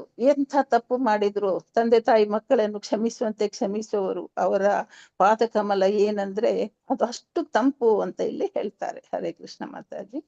ಶ್ಲೋಕ 1. ವಂದೇ ನಂತಾದ್ಭುತೈಶ್ವರ್ಯ ಶ್ರೀ ನಿತ್ಯಾನಂದಂ ನಂದಂ ಈಶ್ವರಂ ಯಚ್ಚೇಚ್ಛಯಾ ತತ್ ಸ್ವರೂಪಂ ಅಜ್ಞೇನಾಪಿ ನಿರೂಪ್ಯತೆ. ಹರೇ ಕೃಷ್ಣ. ಮಾತಾಜಿ. ಹರೇ ಕೃಷ್ಣ ಮಾತಾಜಿ, ಓದ್ಬೋದಾ? ಓದಿ ಮಾತಾಜಿ. ಓಕೆ. ಒಂದೇ ಶ್ರೀ ಹರೇ ಕೃಷ್ಣ. ವಂದೇ ಅನಂತಾದ್ಭುತ ಐಶ್ವರ್ಯಂ ಶ್ರೀನಂದಂ ಈಶ್ವರಂ ಯಸ್ಯೇಚ್ಛಯಾ ತತ್ ಸ್ವರೂಪಂ ಆಜ್ಞೇನಾಪಿ ನಿರೂಪ್ಯತೆ. ಶಬ್ದಾರ್ಥ ಮತ್ತು ಅನುವಾದ ಶ್ರೀಲ ಪ್ರಭುಪಾದರಿಂದ. ಶ್ರೀಲ ಪ್ರಭುಪಾದರಿಗೆ ಜಯವಾಗಲಿ. ಒಂದೇ ನನ್ನ ಪ್ರಣಾಮಗಳನ್ನು ಸಲ್ಲಿಸುತ್ತೇನೆ. ಅನಂತ ಕೊನೆಯಿಲ್ಲದ ಅದ್ಭುತ ಆಶ್ಚರ್ಯಕರವಾದ ಐಶ್ವರ್ಯಂ ಯಾರ ಐಶ್ವರ್ಯವು ಶ್ರೀ ನಿತ್ಯಾನಂದಂ ಪ್ರಭು ನಿತ್ಯಾನಂದರಿಗೆ ಈಶ್ವರಂ ದೇವೋತ್ತಮ ಪರಮಪುರುಷ ಯಸ್ಯ ಯಾರ ಇಚ್ಛೆಯಂತೆ ತತ್ ಸ್ವರೂಪಂ ಅವರ ಸ್ವರೂಪವು ಅಜ್ಞಾನಿಗಳಿಂದ ಅಪಿ ಕೂಡ ನಿರೂಪ್ಯತೆ ಖಚಿತಪಡಿಸಿಕೊಳ್ಳಬಹುದು. ಅನುವಾದ: ದೇವೋತ್ತಮ ಪರಮಪುರುಷರಾದ ಪ್ರಭು ಶ್ರೀ ನಿತ್ಯಾನಂದರಿಗೆ ನನ್ನ ಪ್ರಣಾಮಗಳನ್ನು ಸಲ್ಲಿಸುತ್ತೇನೆ. ಅವರ ಐಶ್ವರ್ಯವು ಅದ್ಭುತ ಮತ್ತು ಅನಂತವಾಗಿದೆ. ಅವರು ಇಚ್ಛಿಸಿದರೆ ಒಬ್ಬ ಮೂರ್ಖನೂ ಕೂಡ ಅವರ ಸ್ವರೂಪವನ್ನು ಅರಿಯಬಹುದು. ಧನ್ಯವಾದಗಳು ಮಾತಾಜಿ. ಧನ್ಯವಾದಗಳು ಮಾತಾಜಿ. ಅಂದ್ರೆ ಅನುವಾದ: ದೇವೋತ್ತಮ ಪರಮ ಪುರುಷರಾದ ಈ ನಿತ್ಯಾನಂದರಿಗೆ ನನ್ನ ಅನಂತ ಪ್ರಣಾಮಗಳನ್ನು ಸಲ್ಲಿಸುತ್ತೇನೆ ಅಂತ ಇವ್ರು ಹೇಳ್ತಾರೆ ಕವಿರಾಜ ಗೋಸ್ವಾಮಿಯವರು. ಅವರ ಐಶ್ವರ್ಯ ಎಂಥದ್ದು ಅದ್ಭುತ, ಅವರ ಸೇವೆ ಎಂಥದ್ದು ಅದ್ಭುತ, ಅನಂತ, ಅದಕ್ಕೆ ಅಂತ್ಯನೇ ಇಲ್ಲ ಅಂತ ಒಂದು ತಂಪು ಅವರಿಗೊಂದು ಮನಸ್ಸು ಮಾಡಿದ್ರೆ ಎಂತ ಹುಚ್ಚನೆ ಆಗ್ಲಿ ಮೂರ್ಖನೇ ಆಗ್ಲಿ ಅವರು ಕೂಡ ಅಂಥವನು ಕೂಡ ಅವರನ್ನು ಅರಿಯಬಹುದು. ಅಂತಹ ಒಂದು ಕರುಣಾಳು ಅವರು ಅಂತ ಇಲ್ಲಿ ಹೇಳ್ತಾರೆ. ಶ್ಲೋಕ 2. ಜಯ ಜಯ ಶ್ರೀ ಚೈತನ್ಯ ಜಯ ನಿತ್ಯಾನಂದ ಜಯ ಅದ್ವೈತ ಚಂದ್ರ ಜಯ ಗೌರ ಭಕ್ತ ವೃಂದ. ಹರೇ ಕೃಷ್ಣ. ಹರೇ ಕೃಷ್ಣ ಭವ್ಯ ಮಾತಾಜಿ ಓದಿ. ಓದಿ. ಶ್ಲೋಕ 2. ಜಯ ಜಯ ಶ್ರೀ ಚೈತನ್ಯ ಜಯ ನಿತ್ಯಾನಂದ ಜಯ ಅದ್ವೈತ ಚಂದ್ರ ಜಯ ಗೌರ ಭಕ್ತ ವೃಂದ. ಜಯ ಜಯ ಸರ್ವ ಜಯವಾಗಲಿ. ಶ್ರೀ ಚೈತನ್ಯ ಮಹಾಪ್ರಭುಗಳಿಗೆ ಜಯ. ನಿತ್ಯಾನಂದ ಪ್ರಭು ನಿತ್ಯಾನಂದರಿಗೆ ಸರ್ವ ಜಯವಾಗಲಿ. ಜಯ ಅದ್ವೈತ ಚಂದ್ರ ಅದ್ವೈತ ಆಚಾರ್ಯರಿಗೆ ಸರ್ವ ಜಯವಾಗಲಿ. ಜಯ ಗೌರ ಭಕ್ತ ವೃಂದ ಶ್ರೀ ಚೈತನ್ಯ ಮಹಾಪ್ರಭುಗಳ ಭಕ್ತರಿಗೆ ಸರ್ವ ಜಯವಾಗಲಿ. ಅನುವಾದ ಶೀಲ ಪ್ರಭುಪಾದ್ ಕಿ ಜೈ. ಶ್ರೀಲ ಕವಿರಾಜ ಗೋಸ್ವಾಮಿ ಕಿ ಜೈ. ಮಾತಾಜಿ ಕೃಷ್ಣ ಒಂದು ನಿಮಿಷ ಜಂಪ್ ಆಯ್ತು. ಓಕೆ, ಅನುವಾದ ಇಲ್ಲಿ ಬಂತ ಅಂತ ಓದಿ ಮಾತಾಜಿ. ಈಗ ಅನುವಾದ ಬಂತು ಬಂತಲ್ಲ ಸ್ಕ್ರೀನ್? ಸ್ವಲ್ಪ ಬ್ರಾಡ್ ಮಾಡ್ಬೇಕಾಗುತ್ತೆ ಮಾತಾಜಿ, ದೊಡ್ಡದಾಗ್ತಾ ಇಲ್ಲ. ಶ್ರೀ ಚೈತನ್ಯ ಮಹಾಪ್ರಭುಗಳಿಗೆ ಸರ್ವ ಜಯವಾಗಲಿ. ಪ್ರಭು ನಿತ್ಯಾನಂದರಿಗೆ ಸರ್ವ ಜಯವಾಗಲಿ. ಅದ್ವೈತ ಆಚಾರ್ಯಗಳಿಗೆ ಸರ್ವ ಜಯವಾಗಲಿ. ಶ್ರೀ ಚೈತನ್ಯ ಮಹಾಪ್ರಭುಗಳ ಎಲ್ಲಾ ಭಕ್ತವೃಂದರಿಗೆ ಸರ್ವ ಜಯವಾಗಲಿ. ಇಲ್ಲಿ ಹೇಳ್ತಾರೆ ಎಲ್ಲರಿಗೂ ಜಯವಾಗ್ಲಿ ಅಂತ. ಜಯವಾಗಲಿ. ಹರೇ ಕೃಷ್ಣ. ಅಂದ್ರೆ ಮೊದಲು ಕೃಷ್ಣ ಚೈತನ್ಯ ಮಹಾಪ್ರಭುಗಳಿಗೆ ಸರ್ವ ಜಯವಾಗ್ಲಿ ಅಂತಾರೆ. ಇದರ ಮೂಲ ಯಾರು? ಕೃಷ್ಣ ಚೈತನ್ಯ ಮಹಾಪ್ರಭುಗಳು ಅಂದ್ರೆ ಕೃಷ್ಣನ ಮೂಲ ರೂಪ ಅವರೇ. ಅದಕ್ಕೆ ಅವರಿಗೆ ಜಯವಾಗ್ಲಿ ಅಂತ ಶುರು ಹೇಳ್ತಾರೆ. ಮತ್ತೆ ಪ್ರಭು ನಿತ್ಯಾನಂದರಿಗೆ ಸರ್ವ ಜಯವಾಗಲಿ. ನಿತ್ಯಾನಂದರು ಒಡನಾಡಿ ಯಾವಾಗ್ಲೂ ಅವರ ಹಿಂದೆ ಅವರಿಗೆ ಒಂದು ರಕ್ಷಣೆಯಾಗಿ ಸೇವಕರಾಗಿ ಒಟ್ಟಿಗೆ ಇರುವವರು, ಅವರಿಗೆ ಜಯವಾಗಲಿ. ಅದ್ವೈತ ಆಚಾರ್ಯರಿಗೆ ಸರ್ವ ಜಯವಾಗಲಿ. ಅದ್ವೈತ ಆಚಾರ್ಯರಿದ್ರಿಂದ ಅವರು ಈ ಭೂಮಿಗೆ ಬಂದ್ರು, ಅವರಿಗೆ ಜಯವಾಗ್ಲಿ ಅಂತಾರೆ. ಚೈತನ್ಯ ಪ್ರಭುಗಳ ಎಲ್ಲ ಭಕ್ತರಿಗೆ ಜಯವಾಗಲಿ. ಚೈತನ್ಯ ಪ್ರಭುಗಳ ಭಕ್ತರು ಯಾರಿದ್ದಾರೋ ಅವರು ಓದ್ತಾರೆ, ಈಗ ಯಾರದನ್ನು ಅವರ ಇದನ್ನು ಕೇಳ್ತಾರೋ ಅವರೆಲ್ಲರಿಗೆ ಜಯವಾಗ್ಲಿ ಅಂತ ಇಲ್ಲಿ ಕವಿರಾಜ ಗೋಸ್ವಾಮಿ ಅವರು ಹೇಳ್ತಾ ಇದ್ದಾರೆ. ಶ್ಲೋಕ 3. ಏ ಷಟ್ ಶ್ಲೋಕೆ ಕಹಿಲ ಕೃಷ್ಣ ಚೈತನ್ಯ ಮಹಿಮಾ ಪಂಚ ಶ್ಲೋಕೆ ಕಹಿ ನಿತ್ಯಾನಂದ ತತ್ವ ಸೀಮಾ. ಹರೇ ಕೃಷ್ಣ ಮಾತಾಜಿ. ಭವ್ಯ ಮಾತಾಜಿ ಹರೇ ಕೃಷ್ಣ. ಹರೇ ಕೃಷ್ಣ ಮಾತಾಜಿ. ಶ್ಲೋಕ 3. ಯೇ ಈ ಷಟ್ ಶ್ಲೋಕೆ ಕಹಿಲ ಕೃಷ್ಣ ಚೈತನ್ಯ ಮಹಿಮಾ ಪಂಚ ಶ್ಲೋಕೆ ಕಹಿ ನಿತ್ಯಾನಂದ ತತ್ವ ಸೀಮಾ. ಏಯಿ ಇದು ಷಟ್ ಶ್ಲೋಕೆ 6 ಶ್ಲೋಕಗಳಲ್ಲಿ ಕಹಿಲ ವರ್ಣಿಸಲಾಗಿದೆ.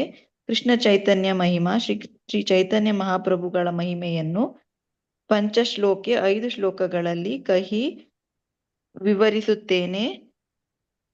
ಮತ್ತೆ ಕರ್ಸರ್ ಇದೆ.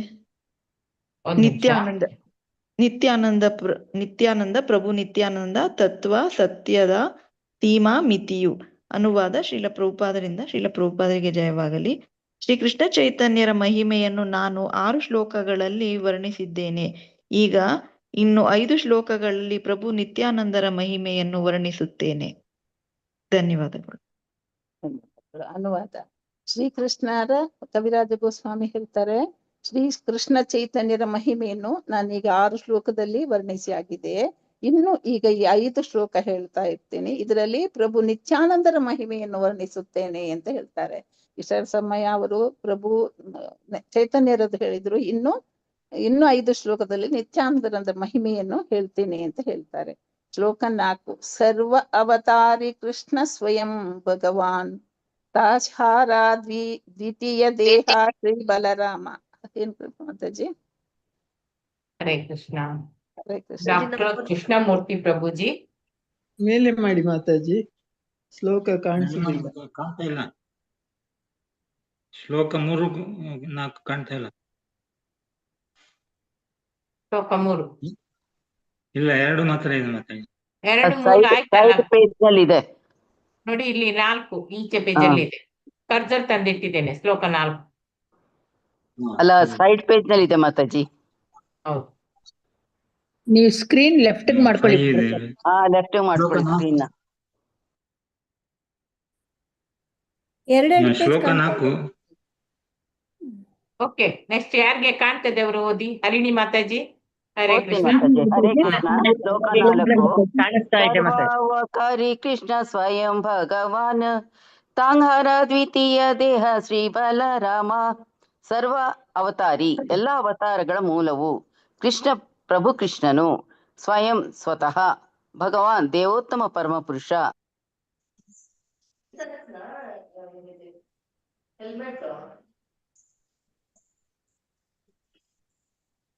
ಏನಾಯ್ತು? ಏನಾಯ್ತು? ಅನುವಾದ: ದೇವೋತ್ತಮ ಪರಮಪುರುಷನಾದ ಕೃಷ್ಣನು ಎಲ್ಲಾ ಅವತಾರಗಳ ಉಗಮಸ್ಥಾನ. ಪ್ರಭು ಬಲರಾಮನು ಅವನ 2ನೆಯ ದೇಹ. ಭಾವಾರ್ಥ: ಶ್ರೀಲ ಪ್ರಭುಪಾದರಿಂದ ಪ್ರಭುಪಾದರಿಗೆ ಜಯವಾಗಲಿ. ಪ್ರಭು ಶ್ರೀಕೃಷ್ಣನು ಪರಮ ದೇವೋತ್ತಮ ಪುರುಷ, ಆದಿಪುರುಷ, ದೇವೋತ್ತಮನ ಮೂಲ ರೂಪ. ಅವನ ಪ್ರಥಮ ವಿಸ್ತರಣೆಯೇ ಶ್ರೀ ಬಲರಾಮ. ದೇವೋತ್ತಮ ಪುರುಷನು ತನ್ನನ್ನು ಅಸಂಖ್ಯಾತ ರೂಪಗಳಲ್ಲಿ ವಿಸ್ತರಿಸಿಕೊಳ್ಳಬಲ್ಲನು. ಅನಂತ ಶಕ್ತಿಯನ್ನು ಹೊಂದಿರುವ ರೂಪಗಳನ್ನು ಸ್ವಾಂಶ ಎಂದು ಕರೆಯುತ್ತಾರೆ. ಪರಿಮಿತ ಶಕ್ತಿಗಳನ್ನು ಹೊಂದಿರುವ ರೂಪಗಳನ್ನು ಜೀವಿಗಳು, ವಿಭಿನ್ನಾಂಶ ಎಂದು ಕರೆಯುತ್ತಾರೆ. ಹರೇ ಕೃಷ್ಣ ಮಾತಾಜಿ, ಧನ್ಯವಾದಗಳು. ಹರೇ ಕೃಷ್ಣ. ದೇವೋತ್ತಮ ಪರಮ ಪುರುಷನಾದ ಕೃಷ್ಣನು ಎಲ್ಲ ಅವತಾರಗಳ ಉಗಮ ಸ್ಥಾನ. ಅಂದ್ರೆ ಅದು ಸ್ಟಾರ್ಟ್ ಆಗುದೇ ಅಲ್ಲಿಂದ, ಅವನಿಂದ. ಅವನು ಲೀಲಾವತಾರ ಮಾಡ್ಬೇಕಂತೇಳಿ ಅವನು ಸ್ವಾಂಶ ರೂಪಗಳನ್ನು, ಬೇಕಾದಷ್ಟು ಸ್ವಾಂಶ ರೂಪಗಳನ್ನು ಮಾಡ್ತಾನೆ. ಅದರಲ್ಲಿ ಫಸ್ಟ್ ಬಂದದ್ದೇ ಬಲರಾಮ. ಅವನ 2ನೇ ದೇಹ ಅಂದ್ರೆ ಬಲರಾಮ. ಇದು ಭಾವಾರ್ಥ. ಪ್ರಭುಪಾದರಿಂದ ಪ್ರಭುಪಾದರಿಗೆ ಜಯವಾಗಲಿ. ಪ್ರಭು ಶ್ರೀಕೃಷ್ಣನು ಪರಮ ದೇವೋತ್ತಮ ಪುರುಷ. ಅವನೇ ಮೊದಲು ಮೂಲ ಪುರುಷ. ಅವನು ಆದಿಪುರುಷ. ದೇವೋತ್ತಮನ ಮೂಲ ರೂಪ ಅವನೇ. ಅವನ ಪ್ರಥಮ ವಿಸ್ತರಣೆಯೇ ಶ್ರೀ ಬಲರಾಮ. ದೇವೋತ್ತಮ ಪುರುಷನು ತನ್ನನ್ನು ಅಸಂಖ್ಯಾತ ರೂಪದಲ್ಲಿ ವಿಸ್ತರಿಸಿಕೊಳ್ಳಬಲ್ಲನು. ಅದು ಕೃಷ್ಣ ಅವತಾರದಲ್ಲಿ ಕಾಣುತ್ತೆ. ಅವನದು ಎಷ್ಟು ರೂಪ ಅವನ ಉತ್ಪಾದನೆ. ಅವರ ಹೆಂಡರಿಗೆ ಒಬ್ಬೊಬ್ಬರಿಗೆ ಒಂದೊಂದ್ ತರ 16,108 ರೂಪ ವಿಸ್ತರಿಸಿದಾನೆ. ಅಷ್ಟು ಮಾತ್ರ ಅಲ್ಲ, ಅವನು ಈ ಬ್ರಹ್ಮಾಂಡಗಳು ಬ್ರಹ್ಮದಲ್ಲಿ ಎಷ್ಟು ಜನರಿದ್ದಾರೆ ಅಷ್ಟು ರೂಪ ಬೇಕಾದ್ರೆ ಅವನು ಅಷ್ಟು ವಿಸ್ತರಿಸಿಕೊಳ್ಳಬಲ್ಲ. ಅವನು ಅನಂತ ಶಕ್ತಿಯನ್ನು ಹೊಂದಿರುವ ರೂಪಗಳನ್ನು ಸ್ವಾಂಶ ಎಂದು ಕರೆಯುತ್ತಾರೆ. ಅಷ್ಟೇ ಮೂಲ ರೂಪದಲ್ಲಿ ಇದ್ದ ಶಕ್ತಿ ಇದ್ದಷ್ಟೇ ಈ ಹೊಂದಿರುವ ರೂಪಗಳನ್ನು ಸ್ವಾಂಶ ರೂಪ ಅಂತಾರೆ. ನಮ್ಗೊಂದು ಮಿತಿ ಇದೆ. ಅಂತ ಮಿತಿಯನ್ನು ಹೊಂದಿರುವ ರೂಪಗಳಿಗೆ ಜೀವಿಗಳು, ವಿಭಿನ್ನಾಂಶಗಳು ಅಂತ ಕರೆಯುತ್ತಾರೆ. ಶ್ಲೋಕ 5. ಏಕ ಈ ಸ್ವರೂಪ ದೋಹೆ ಭಿನ್ನ ಮಾತ್ರ ಕಾಯ ಆದ್ಯ ಕಾಯ ವ್ಯೂಹ ಕೃಷ್ಣ ಲೀಲಾರ ಸಹಾಯ. ಹರೇ ಕೃಷ್ಣ ಮಾತಾಜಿ. ಹರೇ ಕೃಷ್ಣ. ಓದಿ ಹರಿಣಿ ಮಾತಾಜಿ. ಹರೇ ಕೃಷ್ಣ ಮಾತಾಜಿ. ನಾನು ಓದ್ಲ ಮಾತಾಜಿ? ಹರೇ ಕೃಷ್ಣ. ಓದಿ. ಈಗ ಗೊತ್ತೆ. ಶ್ಲೋಕ 5. ಏಕ ಈ ಸ್ವರೂಪ ದೋನ್ಹೆ ಭಿನ್ನ ಮಾತ್ರ ಕಾಯ ಆದ್ಯ ಕಾಯ ವ್ಯೂಹ ಕೃಷ್ಣ ಲೀಲಾರ ಸಹಾಯ.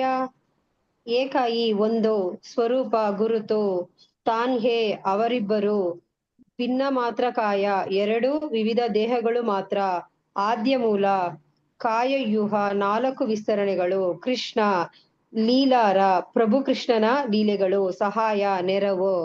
ಅನುವಾದ ಮತ್ತು ಭಾವಾರ್ಥ: ಶ್ರೀಲ ಪ್ರಭುಪಾದರಿಂದ ಶ್ರೀಲ ಪ್ರಭುಪಾದರಿಗೆ ಜಯವಾಗಲಿ. ಇವರಿಬ್ಬರು ಒಂದೇ ಸ್ವರೂಪದವರು, ಅವರ ರೂಪದಲ್ಲಿ ಮಾತ್ರ ವ್ಯತ್ಯಾಸ. ಪ್ರಭು ಬಲರಾಮನು ಕೃಷ್ಣನ ಪ್ರಥಮ ದೈಹಿಕ ವಿಸ್ತರಣೆ. ಅವನು ಪ್ರಭು ಕೃಷ್ಣನ ಲೋಕೋತ್ತರ ಲೀಲೆಗಳಲ್ಲಿ ನೆರವಾಗುತ್ತಾನೆ. ಭಾವಾರ್ಥ ಬಲರಾಮನು ಪ್ರಭುವಿನ ಸ್ವಾಂಶ ವಿಸ್ತರಣೆ. ಆದ್ದರಿಂದ ಕೃಷ್ಣ ಮತ್ತು ಬಲರಾಮರ ಶಕ್ತಿಯಲ್ಲಿ ವ್ಯತ್ಯಾಸವೇನಿಲ್ಲ. ಅವರ ದೇಹದ ರಚನೆಯಲ್ಲಿ ಮಾತ್ರ ವ್ಯತ್ಯಾಸವಿದೆ. ದೇವೋತ್ತಮನ ಪ್ರಥಮ ವಿಸ್ತರಣೆಯಾಗಿ ಬಲರಾಮನು ಮೊದಲ 4 ರೂಪಗಳಲ್ಲಿ ಮುಖ್ಯ ದೇವತೆಯಾಗಿದ್ದಾನೆ. ಶ್ರೀಕೃಷ್ಣನ ಲೋಕೋತ್ತರ ಚಟುವಟಿಕೆಗಳಲ್ಲಿ ಬಲರಾಮನು ಅಗ್ರಗಣ್ಯ ಸಹಾಯಕನಾಗಿದ್ದಾನೆ. ಧನ್ಯವಾದಗಳು ಮಾತಾಜಿ. ಹರೇ ಕೃಷ್ಣ ಮಾತಾಜಿ. ಅನುವಾದ: ಇಬ್ಬರು ಒಂದೇ ಸ್ವರೂಪ, ಇಬ್ಬರಿಗೆ ಒಂದೇ ರೂಪ ಇದೆ, ಆದ್ರೆ ರೂಪದಲ್ಲಿ ಮಾತ್ರ ಸ್ವಲ್ಪ ವ್ಯತ್ಯಾಸ ಇದೆ. ಪ್ರಭು ಬಲರಾಮನು ಕೃಷ್ಣನ ಪ್ರಥಮ ದೈಹಿಕ ವಿಸ್ತರಣೆ. ಅವನ ದೇಹದಿಂದ ವಿಸ್ತರಣೆಯಾದವನು ಫಸ್ಟಿಗೆ ವಿಸ್ತರಣೆಯಾದವನು ಬಲರಾಮ. ಅವನು ಈ ಕೃಷ್ಣನ ಈ ಎಂಥ ಒಂದು ಲೋಕೋತ್ತರವಾದ ಲೀಲೆಗಳಲ್ಲಿ, ಎಲ್ಲ ಲೀಲೆಗಳಲ್ಲಿ ನೇರವಾಗುವವನು ಈ ಬಲರಾಮ. ಭಾವಾರ್ಥ: ಬಲರಾಮ ಪ್ರಭುವಿನ ಸ್ವಾಂಶ ವಿಸ್ತರಣೆ. ಅವನು ಹೇಗಿದ್ದಾನೋ ಹಾಗೆ ಇನ್ನೊಂದು ಶಕ್ತಿ, ಇಷ್ಟೇ ಶಕ್ತಿ ಅವನಿಗೂ ಇದೆ. ಆದ್ದರಿಂದ ಕೃಷ್ಣ ಮತ್ತು ಬಲರಾಮರ ಶಕ್ತಿಯಲ್ಲಿ ವ್ಯತ್ಯಾಸವೇನೂ ಇಲ್ಲ. ಅವರ ದೇಹದ ರಚನೆಯಲ್ಲಿ ಮಾತ್ರ ವ್ಯತ್ಯಾಸವಿದೆ. ದೇವೋತ್ತಮನ ಪ್ರಥಮ ವಿಸ್ತರಣೆಯಾಗಿ ಬಲರಾಮನು ಮೊದಲ 4 ರೂಪಗಳಲ್ಲಿ ಮುಖ್ಯ ದೇವತೆಯಾಗಿದ್ದಾನೆ. ಅಂದ್ರೆ ಶ್ರೀಕೃಷ್ಣನ ಲೋಕೋತ್ತರ ಚಟುವಟಿಕೆಗಳಲ್ಲಿ ಬಲರಾಮನು ಅಗ್ರಗಣ್ಯ ಸಹಾಯಕನಾಗಿದ್ದಾನೆ. ಎಲ್ಲದರಲ್ಲೂ ಬಲರಾಮ ನೋಡಿ, ಲಕ್ಷ್ಮಣ ಅದರಲ್ಲಿ ನೋಡಿ, ಯಾವುದ್ರಲ್ಲಿ ನೋಡಿದ್ರು ಅವನು ಇವನಿಗೆ ಬೆನ್ನಲ್ಲೇ ಇರ್ತಾನೆ, ಅವನು ಸಹಾಯಕನಾಗಿ ಇರ್ತಾನೆ ಅವನು. ಮತ್ತೆ ಶ್ಲೋಕ 6: ಸೇಯಿ ಕೃಷ್ಣ ನವದ್ವೀಪೆ ಶ್ರೀ ಚೈತನ್ಯ ಚಂದ್ರ, ಸೇಯಿ ಬಲರಾಮ ಸಂಗೆ ಶ್ರೀ ನಿತ್ಯಾನಂದ. ಹರೇ ಕೃಷ್ಣ ಮಾತಾಜಿ. ರೇಣಿ ಮಾತಾಜಿ ಓದಿ. ಹರೇ ಶ್ಲೋಕ 6: ಸೇಯಿ ಕೃಷ್ಣ ನವದ್ವೀಪೆ ಶ್ರೀ ಚೈತನ್ಯ ಚಂದ್ರ, ಸೇಯಿ ಬಲರಾಮ ಸಂಗೆ ಶ್ರೀ ನಿತ್ಯಾನಂದ. ಸೇಹಿ ಕೃಷ್ಣ ಆ ಮೂಲ ಕೃಷ್ಣ, ನವದ್ವೀಪೆ ನವದ್ವೀಪದಲ್ಲಿ, ಶ್ರೀ ಚೈತನ್ಯ ಚಂದ್ರ ಶ್ರೀ ಚೈತನ್ಯ ಮಹಾಪ್ರಭು, ಸೇಹಿ ಬಲರಾಮ ಆ ಪ್ರಭು ಬಲರಾಮ, ಸಂಗೆ ಅವನೊಡನೆ, ಶ್ರೀ ನಿತ್ಯಾನಂದ ಪ್ರಭು ನಿತ್ಯಾನಂದ. ಅನುವಾದ: ಶ್ರೀಲ ಜಯವಾಗಲಿ. ಆ ಮೂಲ ಪ್ರಭು ಕೃಷ್ಣನು ನವದ್ವೀಪದಲ್ಲಿ ಚೈತನ್ಯ ಮಹಾಪ್ರಭುಗಳಾಗಿ ಅವತರಿಸಿದನು. ಬಲರಾಮನು ಅವನೊಡನೆ ಪ್ರಭು ನಿತ್ಯಾನಂದರಾಗಿ ಅವತರಿಸಿದರು. ಹರೇ ಕೃಷ್ಣ ಮಾತಾಜಿ. ಧನ್ಯವಾದ. ಅನುವಾದ: ಈ ಮೂಲ ಪ್ರಭು ಕೃಷ್ಣ ಈ ಚೈತನ್ಯ ಪ್ರಭುವಾಗಿ ಅವತರಿಸಿದಾಗ ಬಲರಾಮನ ಒಟ್ಟಿಗೆ ಇರ್ಲೇಬೇಕಲ್ಲ, ಅವನ ಸಹಚರ ಒಟ್ಟಿಗೆನೆ ಇರ್ತಾನೆ ಸಹಾಯಕನಾಗಿ.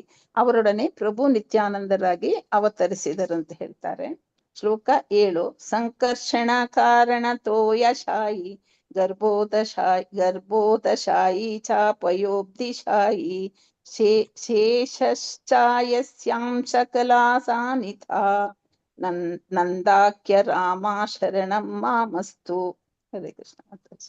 ಓದ್ಲ ಮಾತಾಜಿ. ಮಾತಾಜಿ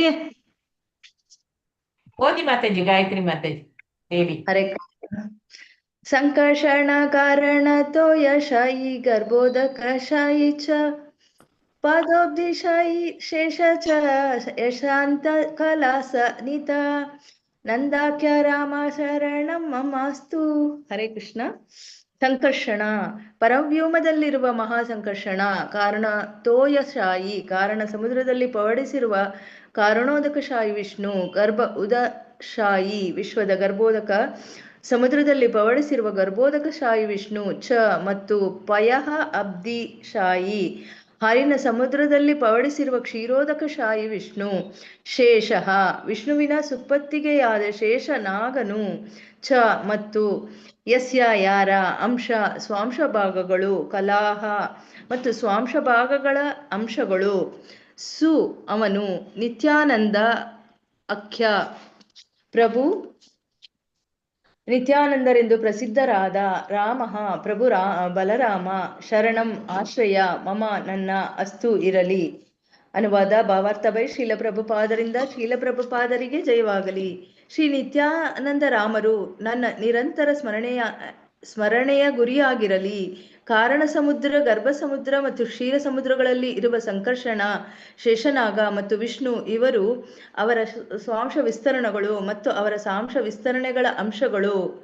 ಭಾವಾರ್ಥ: ಶ್ರೀ ಸ್ವರೂಪ ದಾಮೋದರ ಗೋಸ್ವಾಮಿಗಳು ನಿತ್ಯಾನಂದ ಪ್ರಭುಗಳಿಗೆ ತಮ್ಮ ಗೌರವಪೂರ್ವಕ ಪ್ರಣಾಮಗಳನ್ನು ಸಲ್ಲಿಸಲು ತಮ್ಮ ದಿನಚರಿಯಲ್ಲಿ ಈ ಶ್ಲೋಕವನ್ನು ದಾಖಲಿಸಿದ್ದಾರೆ. ಅಲ್ಲದೆ ಈ ಶ್ಲೋಕವು ಶ್ರೀ ಚೈತನ್ಯ ಚರಿತಾಮೃತದ ಮೊದಲನೆಯ 14 ಶ್ಲೋಕಗಳಲ್ಲಿ 7ನೇ ಶ್ಲೋಕವಾಗಿಯೂ ಕಾಣಿಸಿಕೊಂಡಿದೆ. ಹರೇ ಕೃಷ್ಣ ಮಾತಾಜಿ, ಧನ್ಯವಾದಗಳು. ಹರೇ ಕೃಷ್ಣ. ಶ್ರೀ ನಿತ್ಯಾನಂದ ರಾಮರು ನನ್ನ ನಿರಂತರ ಸ್ಮರಣೆಯ ಗುರಿಯಾಗಿರಲಿ. ಅಂದ್ರೆ ಅವರ ಕೃಪೆ ಇಲ್ಲದಿದ್ರೆ ಏನೂ ಆಗ್ಲಿಕ್ಕೆ ಸಾಧ್ಯವಿಲ್ಲ. ಅವರು ಪರಮ ಗುರು. ಅವನ ಕೃಪೆಯಿಂದಲೇ ಕೃಷ್ಣನು ಒಲಿಯುವುದು. ಕಾರಣ ಸಮುದ್ರ, ಗರ್ಭ ಸಮುದ್ರ ಮತ್ತೆ ಕ್ಷೀರ ಸಮುದ್ರದಲ್ಲಿ ಇರುವ ಸಂಕರ್ಷಣ, ಶೇಷನಾಗ ಮತ್ತು ವಿಷ್ಣು ಇವರ ಸಾಂಶ ವಿಸ್ತರಣೆಗಳು. ಅಂದ್ರೆ ಅವರು ಒಬ್ಬರಿಂದ ಒಬ್ರು ಆಗಿದ್ದಾರೆ. ಕಾರಣ ಸಮುದ್ರದಲ್ಲಿ, ಗರ್ಭ ಸಮುದ್ರದಲ್ಲಿ ಮತ್ತೆ ಕ್ಷೀರ ಸಮುದ್ರದಲ್ಲಿ. ಆಮೇಲೆ ಸಂಕರ್ಷಣ, ಶೇಷನಾಗ, ವಿಷ್ಣು ಇವರೆಲ್ಲ ಅವರ ಸ್ವಾಂಶ ವಿಸ್ತರಣೆಗಳು ಅಂತ ಹೇಳ್ತಾರೆ. ಭಾವಾರ್ಥ: ಶ್ರೀ ಸ್ವರೂಪ ದಾಮೋದರ ಗೋಸ್ವಾಮಿಗಳು ನಿತ್ಯಾನಂದ ಪ್ರಭುಗಳಿಗೆ ತಮ್ಮ ಗೌರವಪೂರ್ವಕ ಪ್ರಣಾಮಗಳನ್ನು ಸಲ್ಲಿಸಲು ತಮ್ಮ ದಿನಚರಿಯಲ್ಲಿ ಈ ಶ್ಲೋಕವನ್ನು ದಾಖಲಿಸುತ್ತಾರೆ. ದಿನಾಲೂ ಅವರು ನಿತ್ಯಾನಂದ ಸ್ವಾಮಿಗಳಿಗೆ ಪ್ರಣಾಮಗಳನ್ನು ಸಲ್ಲಿಸ್ತಾರೆ. ಅವಾಗ ಈ ಶ್ಲೋಕ ಅವರು ಉಲ್ಲೇಖಿಸಿದ್ದಾರೆ. ಅಲ್ಲದೆ ಈ ಶ್ಲೋಕವು ಶ್ರೀ ಚೈತನ್ಯ ಚರಿತಾಮೃತದ ಮೊದಲನೆಯ 14 ಶ್ಲೋಕದಲ್ಲಿ 7ನೇ ಶ್ಲೋಕವಾಗಿಯೂ ಕಾಣಿಸಿಕೊಂಡಿದೆ. ಅಂದ್ರೆ ಸಂಕರ್ಷಣ ಕಾರಣ ತೋಯಶಾಯಿ, ಗರ್ಭೋದಶಾಯಿ ಚಾಪಯೋಬ್ಧಿಶಾಯಿ, ಶೇಷಶ್ಚಾಯಸ್ಯಾಂಶ ಕಲಾ ಸಾನ್ನಿಧ್ಯ ನಂದಾಖ್ಯ ರಾಮ ಶರಣಂ ಮಮಾಸ್ತು. ಅಂದ್ರೆ ನಿತ್ಯಾನಂದ ರಾಮನನ್ನು ನಾನು ಸದಾ ಸ್ಮರಿಸುವಂತಾಗಲಿ ಅಂತ ಅಲ್ಲಿ ಹೇಳ್ತಾರೆ. ಸಂಕರ್ಷಣ, ಶೇಷನಾಗ, ಕಾರಣೋದಕ, ಗರ್ಭೋದಕ, ಶಿರೋದಕಶಾಹಿ ವಿಷ್ಣುಗಳು ನನ್ನ ಸ್ವಂತ ಭಾಗಗಳು ಅಂತ ಇಲ್ಲಿ ಅವರು ಹೇಳ್ತಾ ಇದ್ದಾರೆ. ಶ್ಲೋಕ 8. ಶ್ರೀ ಬಲರಾಮ ಗೋಸಾಯಿ ಮೂಲ ಸಂಕರ್ಷಣ ಪಂಚರೂಪಾದರಿ ಕರೇನ ಕೃಷ್ಣೇರ ಸೇವನ. ಹರೇ ಕೃಷ್ಣ ಮಾತಾಜಿ. ಹರೇ ಕೃಷ್ಣ. ಹರಿಣಿ ಮಾತಾಜಿ ಓದಿ. ಅವ್ರು ಓದಿದ್ರು ಮಾತಾಜಿ. ರಾಜು ಪ್ರಭುಜಿ ಓದಿ. ಓದಿದೆ. ರಾಜು ಪ್ರಭುಜಿ ಓದಿ. ಎಸ್ ಮಾತಾಜಿ, ಓದ್ತೇನೆ ಮಾತಾಜಿ. ಈಗ 6 ಶ್ಲೋಕ 6 ಅಲ್ಲ ಮಾತಾಜಿ? ಹಲೋ, ಹರೇ ಕೃಷ್ಣ. 8 ಓದ್ಬೇಕು. 8 ಪ್ರಭುಜಿ. 8 ಇದು ನೋಡಿ, ಕರ್ಸರ್ ತಂದಿಟ್ಟೆ. ಈ ಕಡೆ ಬಂತು ಮಾತಾಜಿ, ಬಂತು ಮಾತಾಜಿ. ಶ್ಲೋಕ 8. ಶ್ರೀ ಬಲರಾಮ ಗೋಸಾಯಿ ಮೂಲ ಸಂಘರ್ಷಣ ಪಂಚರೂಪಧಾರಿ ಕರೆನ ಕೃಷ್ಣೇರ ಸೇವನ. ಶ್ರೀ ಬಲರಾಮ ಗೋಸಾಯಿ ಪ್ರಭು ಮೂಲ ಸಂಕರ್ಷಣ ಪಂಚರೂಪಧಾರಿ 5 ದೇಹಗಳನ್ನು ಸ್ವೀಕರಿಸಿ ಕರೆಯನ ಮಾಡುತ್ತಾನೆ. ಪ್ರಭು ಕೃಷ್ಣನ ಸೇವೆ. ಅನುವಾದ: ಪ್ರಭು ಬಲರಾಮನು ಮೂಲ ಸಂಕರ್ಷಣ ಪ್ರಭು ಕೃಷ್ಣನಿಗೆ ಸೇವೆ ಸಲ್ಲಿಸುವುದಕ್ಕಾಗಿ ಅವನು 5 ಇತರ ರೂಪಗಳನ್ನು ಧರಿಸುತ್ತಾನೆ. ಹರೇ ಕೃಷ್ಣ ಮಾತಾಜಿ. ಹರೇ ಕೃಷ್ಣ, ಧನ್ಯವಾದಗಳು ಮಾತಾಜಿ. ಈಗ ಇಲ್ಲಿ ಅನುವಾದ ಹೇಳ್ತಾರೆ. ಪ್ರಭು ಬಲರಾಮನು ಮೂಲ ಸಂಕರ್ಷಣನಾಗಿದ್ದಾನೆ. ಕೃಷ್ಣನಿಗೆ ಸೇವೆ ಸಲ್ಲಿಸಲಿಕ್ಕೆಂತಲೇ ಅವನು ಇನ್ನು 5 ರೂಪಗಳನ್ನು ಧರಿಸ್ತಾನೆ. ಶ್ಲೋಕ 9. ಅಪ್ಪನೆ ಕರೇನ ಕೃಷ್ಣ ಲೀಲಾರ ಸಹಾಯ ಸೃಷ್ಟಿ ಲೀಲಾ ಕಾರ್ಯ ಕರೇ ದರಿ ಚಾರಿ ಕಾಯ. ಹರೇ ಕೃಷ್ಣ. ಪಾರ್ವತಮ್ಮ ಮಾತಾಜಿ. ಹರೇ ಕೃಷ್ಣ ಮಾತಾಜಿ, ಓದ್ತೀನಿ ಮಾತಾಜಿ. ಅಪನೆ ಕರೇನ ಕೃಷ್ಣ ಲೀಲಾರ ಸಹಾಯ ಸೃಷ್ಟಿ ಲೀಲಾ ಕಾರ್ಯ ಕರೆ ದರಿ ಚಾರಿ ಕಾಯ. ಅವನೇ ವೈಯಕ್ತಿಕವಾಗಿ, ಮತ್ತೆ ಸ್ವಲ್ಪ ದೊಡ್ಡದು ಮಾಡಿ ಮಾತಾಜಿ. ನೀವೇ ಮಾಡ್ಬೇಕು. ನೀವೇ ಝೂಮ್ ಮಾಡ್ಕೋಬೇಕು ಮಾತಾಜಿ. ಆಗ್ತಾ ಇಲ್ಲ. ಕೈಯಲ್ಲಿ ಝೂಮ್ ಮಾಡ್ಕೊಳ್ಳಿ ಮಾತಾಜಿ, ಆಗುತ್ತೆ. ಟಚ್ ಮಾಡ್ಬಿಟ್ಟು ಆಮೇಲೆ ಝೂಮ್ ಮಾಡಿ, ದೊಡ್ಡದು ಮಾಡಿ, ಆಗುತ್ತೆ. ಹೋಗ್ತೀನಿ ಮಾತಾಜಿ. ಅಪನೆ ವೈಯಕ್ತಿಕವಾಗಿ ಕರೆನ ಮಾಡುತ್ತಾನೆ ಕೃಷ್ಣ ಲೀಲಾರ ಸಹಾಯ. ಪ್ರಭು ಕೃಷ್ಣನ ಲೀಲೆಗಳಿಗೆ ಸಹಾಯ. ಸೃಷ್ಟಿ ಲೀಲಾ, ಸೃಷ್ಟಿ ಎಂಬ ಲೀಲೆ, ಕಾರ್ಯ ಕೆಲಸ, ಕರೆ ಮಾಡುತ್ತಾನೆ, ದರಿ ಸ್ವೀಕರಿಸಿ, ಚಾರಿ ಕಾಯ 4 ದೇಹಗಳು. ಅನುವಾದ ಶ್ರೀಲ ಪ್ರಭುಪಾದರಿಗೆ ಜಯವಾಗಲಿ. ಪ್ರಭು ಕೃಷ್ಣನ ಲೀಲೆಗಳಲ್ಲಿ ಅವನು ಸ್ವತಃ ಸಹಾಯ ಮಾಡುತ್ತಾನೆ. ಅಲ್ಲದೆ ಅವನು ಇತರ 4 ರೂಪಗಳನ್ನು ತಾಳಿ ಸೃಷ್ಟಿ ಕಾರ್ಯವನ್ನು ಮಾಡುತ್ತಾನೆ. ಎಲ್ಲ ರೂಪಗಳಲ್ಲಿಯೂ ಅವನು ಕೃಷ್ಣ ಸೇವೆ ಎಂಬ ದಿವ್ಯಾನಂದವನ್ನು ಆಸ್ವಾದಿಸುತ್ತಾನೆ. ಅದೇ ಬಲರಾಮನೇ ಪ್ರಭು ಗೌರಾನಂದರ ಸಂಗಾತಿಯಾದ ಪ್ರಭು ಹರೇ ನಿತ್ಯಾನಂದರು. ಕೃಷ್ಣ. ಹರೇ ಕೃಷ್ಣ ಮಾತಾಜಿ. ಅದಲ್ಲ ಮಾತಾಜಿ, ಇಲ್ಲಿ ಇಷ್ಟೇ ಇರುದು. ಪ್ರಭು ಕೃಷ್ಣನ ಲೀಲೆಗಳಲ್ಲಿ ಅವನು ಸ್ವತಃ ಸಹಾಯ ಮಾಡ್ತಾನೆ.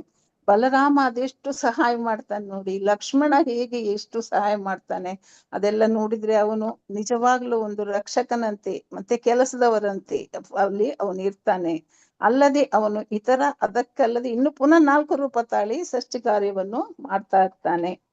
ಶ್ಲೋಕ 10. ಸೃಷ್ಟಿ ಅಧಿಕ ಸೇವಾ ತಾಚರ ಅಜ್ಞಾರ ಪಾಲನ ಶೇಷ ರೂಪೇ ಕರೆ ಕೃಷ್ಣೇರ ವಿವಿಧ ಸೇವನ. ಹರೇ ಕೃಷ್ಣ. ಕಾಮಾಕ್ಷಿ ಮಾತಾಜಿ ಓದಿ. ಕಾಂತಮಣಿ ಮಾತಾಜಿ. ಹರೇ ಕೃಷ್ಣ ಮಾತಾಜಿ ಮಾತಾಜಿ. ಅವ್ರದ್ದಾಗಿದೆ ಅನ್ಸುತ್ತೆ. ಸೃಷ್ಟಿ ಕಾಂತಮಣಿ ಅಧಿಕ ಮಾತಾಜಿ ಓದಿ. ಓದ್ತಾ ಇದ್ದೀನಿ ಮಾತಾಜಿ. ಸೃಷ್ಟಿ ಅಧಿಕ ಸೇವಾ ತಾಜ್ರ ಆಜ್ಞಾರ ಪಾಲನ ಶೇಷ ರೂಪೇ ಕರೆ ಕೃಷ್ಣೇರ ವಿವಿಧ ಸೇವನ. ಸೃಷ್ಟಿ ಅಧಿಕ ಸೇವಾ, ಸೃಷ್ಟಿಯ ಕಾರ್ಯದಲ್ಲಿ ಸೇವೆ. ತಾಜ್ರ ಅವನ ಆಜ್ಞಾರ ಆದೇಶದ ಪಾಲನ ಅನುಷ್ಠಾನ. ಶೇಷರೂಪೆ ಪ್ರಭು ಶೇಷನ ರೂಪ ಕರೆ ಮಾಡುತ್ತಾನೆ. ಕೃಷ್ಣೇರ ಪ್ರಭು ಕೃಷ್ಣನ ವಿವಿಧ ಸೇವನ ಬಗೆ ಬಗೆಯ ಸೇವೆ. ಅನುವಾದ: ಸೃಷ್ಟಿಯ ಕಾರ್ಯದಲ್ಲಿ ಅವನು ಪ್ರಭು ಕೃಷ್ಣನ ಆಜ್ಞೆಯನ್ನು ಪಾಲಿಸುತ್ತಾನೆ. ಅಲ್ಲದೆ ಪ್ರಭು ಶೇಷನ ರೂಪದಲ್ಲಿ ಅವನು ನಾನಾ ಬಗೆಯ ಸೇವೆಗಳನ್ನು ಪಾಲಿಸುತ್ತಾನೆ. ತಜ್ಞರ ಅಭಿಪ್ರಾಯದಂತೆ ಮೂಲ 4 ರೂಪಗಳ ಮುಖ್ಯಸ್ಥನಾದ ಬಲರಾಮನು ಮೂಲ ಸಂಕರ್ಷಣನೂ ಆಗಿದ್ದಾನೆ. ಕೃಷ್ಣನ ಪ್ರಥಮ ವಿಸ್ತರಣೆಯಾದ ಬಲರಾಮನು 5 ರೂಪಗಳಾಗಿ ತನ್ನನ್ನು ವಿಸ್ತರಿಸಿಕೊಂಡಿದ್ದಾನೆ. 1 ಮಹಾಸಂಕರ್ಷಣ, 2 ಕಾರಣಾಬ್ಧಿ ಕಾಶಾಯಿ, 3 ಗರ್ಭೋದಕಶಾಯಿ, 4 ಕ್ಷೀರೋದಕಶಾಯಿ, 5 ಶೇಷ. ಈ 5 ಸ್ವಾಂಶ ವಿಸ್ತರಣೆಗಳು ಆಧ್ಯಾತ್ಮಿಕ ಮತ್ತು ಐಹಿಕ ಬ್ರಹ್ಮಾಂಡವೆರಡರ ಪ್ರಕಟಣೆಗೂ ಹೊಣೆಯಾಗಿದೆ. ಈ 5 ರೂಪಗಳಲ್ಲಿ ಪ್ರಭು ಬಲರಾಮನು ಪ್ರಭು ಕೃಷ್ಣನ ಚಟುವಟಿಕೆಗಳಲ್ಲಿ ನೆರವಾಗುತ್ತಾನೆ. ಈ ರೂಪಗಳಲ್ಲಿ ಮೊದಲನೆಯ 4 ಬ್ರಹ್ಮಾಂಡದ ಮೈದೋರುವಿಕೆಯಲ್ಲಿ ಹೊಣೆಯಾಗಿರುತ್ತದೆ. ಆದರೆ ಶೇಷನಾದರೂ ಪ್ರಭುವಿಗೆ ವೈಯಕ್ತಿಕ ಸೇವೆ ಸಲ್ಲಿಸುವ ಹೊಣೆಯನ್ನು ಹೊತ್ತಿದ್ದಾನೆ. ಶೇಷನನ್ನು ಅನಂತ ಎಂದರೆ ಕೊನೆಯಿಲ್ಲದವನು ಎಂದು ಕರೆಯಲಾಗುತ್ತದೆ, ಏಕೆಂದರೆ ಅವನು ದೇವೋತ್ತಮ ಪುರುಷನ ಅನಂತ ವಿಸ್ತರಣೆಗಳಿಗೆ ಅನಂತ ಬಗೆಯ ಸೇವೆಗಳನ್ನು ಸಲ್ಲಿಸುವ ಮೂಲಕ ನೆರವಾಗುತ್ತಾನೆ. ಅಸ್ತಿತ್ವ ಮತ್ತು ಜ್ಞಾನವನ್ನು ಕುರಿತ ಪ್ರಭು ಕೃಷ್ಣನ ಎಲ್ಲಾ ಕಾರ್ಯಗಳಲ್ಲಿ ಪರಿಚಾರಕ ದೇವೋತ್ತಮನಾಗಿ ಶ್ರೀ ಬಲರಾಮನು ಸೇವೆ ಸಲ್ಲಿಸುತ್ತಾನೆ. ಪರಿಚಾರಕ ದೇವೋತ್ತಮ ಬಲರಾಮನೇ ಆಗಿರುವ ಪ್ರಭು ನಿತ್ಯಾನಂದರು ನಿರಂತರ ಸಹಚಾರಿಯಾಗಿದ್ದುಕೊಂಡು ಪ್ರಭು ಗೌರಾಂಗರಿಗೆ ಅದೇ ಸೇವೆಯನ್ನು ಸಲ್ಲಿಸುತ್ತಾರೆ. ಹರೇ ಕೃಷ್ಣ ಮಾತಾಜಿ, ಧನ್ಯವಾದಗಳು. ಧನ್ಯವಾದ. ಅನುವಾದ: ಸೃಷ್ಟಿಯ ಕಾರ್ಯದಲ್ಲಿ ಅವನು ಪ್ರಭು ಕೃಷ್ಣನ ಆಜ್ಞೆಯನ್ನು ಪಾಲಿಸುತ್ತಾನೆ. ಅವನು ಸೃಷ್ಟಿಯಾದದ್ದೇ ಅದಕ್ಕೆ, ಬಲರಾಮನಾಗಿ ಸ್ವಾಂಶರೂಪವಾಗಿ ಬಂದದ್ದೇ ಅದಕ್ಕೆ. ಎಲ್ಲ ಸೃಷ್ಟಿಯ ಕಾರ್ಯದಲ್ಲಿ ಅವನು ಕೃಷ್ಣನ ಆಜ್ಞೆಯನ್ನು ಪಾಲಿಸ್ತಾನೆ. ಅವನ ಆಜ್ಞೆ ಹೇಗಿದೆಯೋ ಹಾಗೆಯೇ ಕೆಲಸ ಕಾರ್ಯವನ್ನು ಮಾಡುತ್ತಾನೆ. ಅಲ್ಲದೆ ಪ್ರಭು ಶೇಷನ ರೂಪದಲ್ಲಿ ಅವನು ನಾನಾ ಬಗೆಯ ಸೇವೆಗಳನ್ನು ಸಲ್ಲಿಸುತ್ತಾನೆ. ಶೇಷನಾಗಿ ಬಂದು ಅವನು ಎಲ್ಲ ಕೆಲಸವನ್ನು ಮಾಡ್ತಾನೆ. ಹಾಸಿಗೆ, ದಿಂಬು, ಪಾದಕ್ಕೆ ಎಲ್ಲವನ್ನು ಮಾಡ್ತಾನೆ ಅವನು ಶೇಷನ ರೂಪದಲ್ಲಿ ಬಂದು. ಭಾವಾರ್ಥ: ಪ್ರಭುಪಾದರಿಂದ ಪ್ರಭುಪಾದರಿಗೆ ಜಯವಾಗಲಿ. ಈ ತಜ್ಞರ ಅಭಿಪ್ರಾಯದಂತೆ 4 ರೂಪಗಳ ಮುಖ್ಯಸ್ಥನಾದ ಬಲರಾಮನು ಮೂಲ ಸಂಕರ್ಷಣನು ಅವನೇ.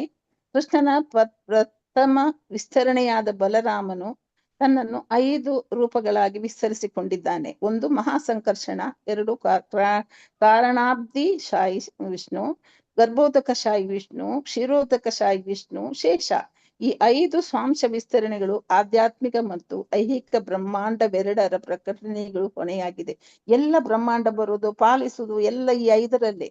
ಈ 5 ರೂಪದಲ್ಲಿ ಪ್ರಭು ಬಲರಾಮನು ಪ್ರಭು ಕೃಷ್ಣನ ಚಟುವಟಿಕೆಗಳಲ್ಲಿ ನೆರವಾಗುತ್ತಾನೆ. ಈ 5 ಇದರಲ್ಲಿ ಅವನು ಬಂದು ಎಷ್ಟು ಈ ಬ್ರಹ್ಮಾಂಡ ಸೃಷ್ಟಿ ಮಾಡುವುದು, ಪಾಲಿಸುವುದು, ಪುನಃ ಗರ್ಭೋದಕ ಶಾಯಿ, ಕ್ಷೀರೋದಕ ಶಾಯಿ ಆಗುವುದು, ಅಲ್ಲಿ ಕ್ಷೀರಸಾಗರದಲ್ಲಿ ಮಲಗುವುದು, ಇದೆಲ್ಲ ಚಟುವಟಿಕೆಗಳಿಗೆ ಕೃಷ್ಣನ ಆಜ್ಞೆಯಂತೆ ಅವನು ನಡೆಯುತ್ತಾನೆ. ಮತ್ತೆ ಎಲ್ಲ ಚಟುವಟಿಕೆಗಳಿಗೆ ಅವನಿಗೆ ಸಹಾಯನಾಗ್ತಾನೆ.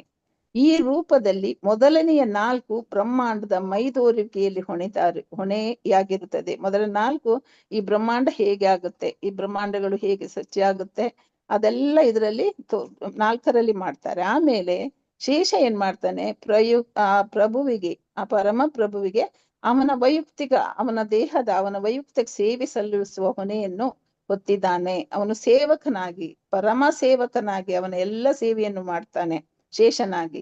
ಶೇಷ ಅಂದ್ರೆ ಅನಂತ. ಅನಂತ ಅಂದ್ರೆ ಅದಕ್ಕೆ ಕೊನೆಯೇ ಇಲ್ಲ, ಅದಕ್ಕೆ ಆದಿ ಇಲ್ಲ, ಅಂತ್ಯ ಇಲ್ಲ ಎಂದು ಇದನ್ನು ಕರೆಯುತ್ತಾರೆ. ಅವನಿಗೆ ಆದಿ ಅಂತ್ಯ ಯಾವುದೂ ಇಲ್ಲ. ಅವನಿಗೆ ಪರಮ ಪ್ರಭುವಿಗೆ ಇದ್ದಷ್ಟೇ ಶಕ್ತಿ ಇದೆ, ಆದ್ರೆ ಅದು ಸೇವ್ಯಾ ಭಗವಾನ್. ಏಕೆಂದರೆ ಅವನು ದೇವೋತ್ತಮ ಪುರುಷ, ಅನಂತ ವಿಸ್ತರಣೆಗಳಿಗೆ ಅನಂತ ಬಗೆಯ ಸೇವೆಗಳನ್ನು ಸಲ್ಲಿಸುವ ಮೂಲಕ ನೆರವಾಗುತ್ತಾನೆ. ದೇವೋತ್ತಮ ಪರಮ ಪುರುಷ ಅದೆಷ್ಟು ಕೋಟಿ ಜನ್ಮ ಎತ್ತಿದ್ರುನು ಎಲ್ಲಾ ವಿಸ್ತರಣೆಗಳಲ್ಲಿ ಅವನು ಎಲ್ಲ ಸೇವೆಯನ್ನು ಮಾಡ್ತಾನೆ. ಅಸ್ತಿತ್ವ ಮತ್ತು ಜ್ಞಾನವನ್ನು ಕುರಿತು ಪ್ರಭು ಕೃಷ್ಣನ ಎಲ್ಲ ಕಾರ್ಯದಲ್ಲಿ ಪರಿಚಾರಕ ದೇವೋತ್ತಮನಾಗಿ ಶ್ರೀ ಬಲರಾಮನು ಸೇವೆ ಸಲ್ಲಿಸುತ್ತಾನೆ. ಅವನ ಇರುವಿಕೆ ಮತ್ತೆ ಆ ಜ್ಞಾನ, ಈ ಕೃಷ್ಣನ ಕಾರ್ಯ ಏನಿದೆಯೋ ಅದರಲ್ಲಿ ಅವನು ಪರಿಚಾರಕನಾಗಿ ಬಲರಾಮ ಸೇವೆ ಸಲ್ಲಿಸುತ್ತಾನೆ. ಸೇವ್ಯಾ ಭಗವಾನ್.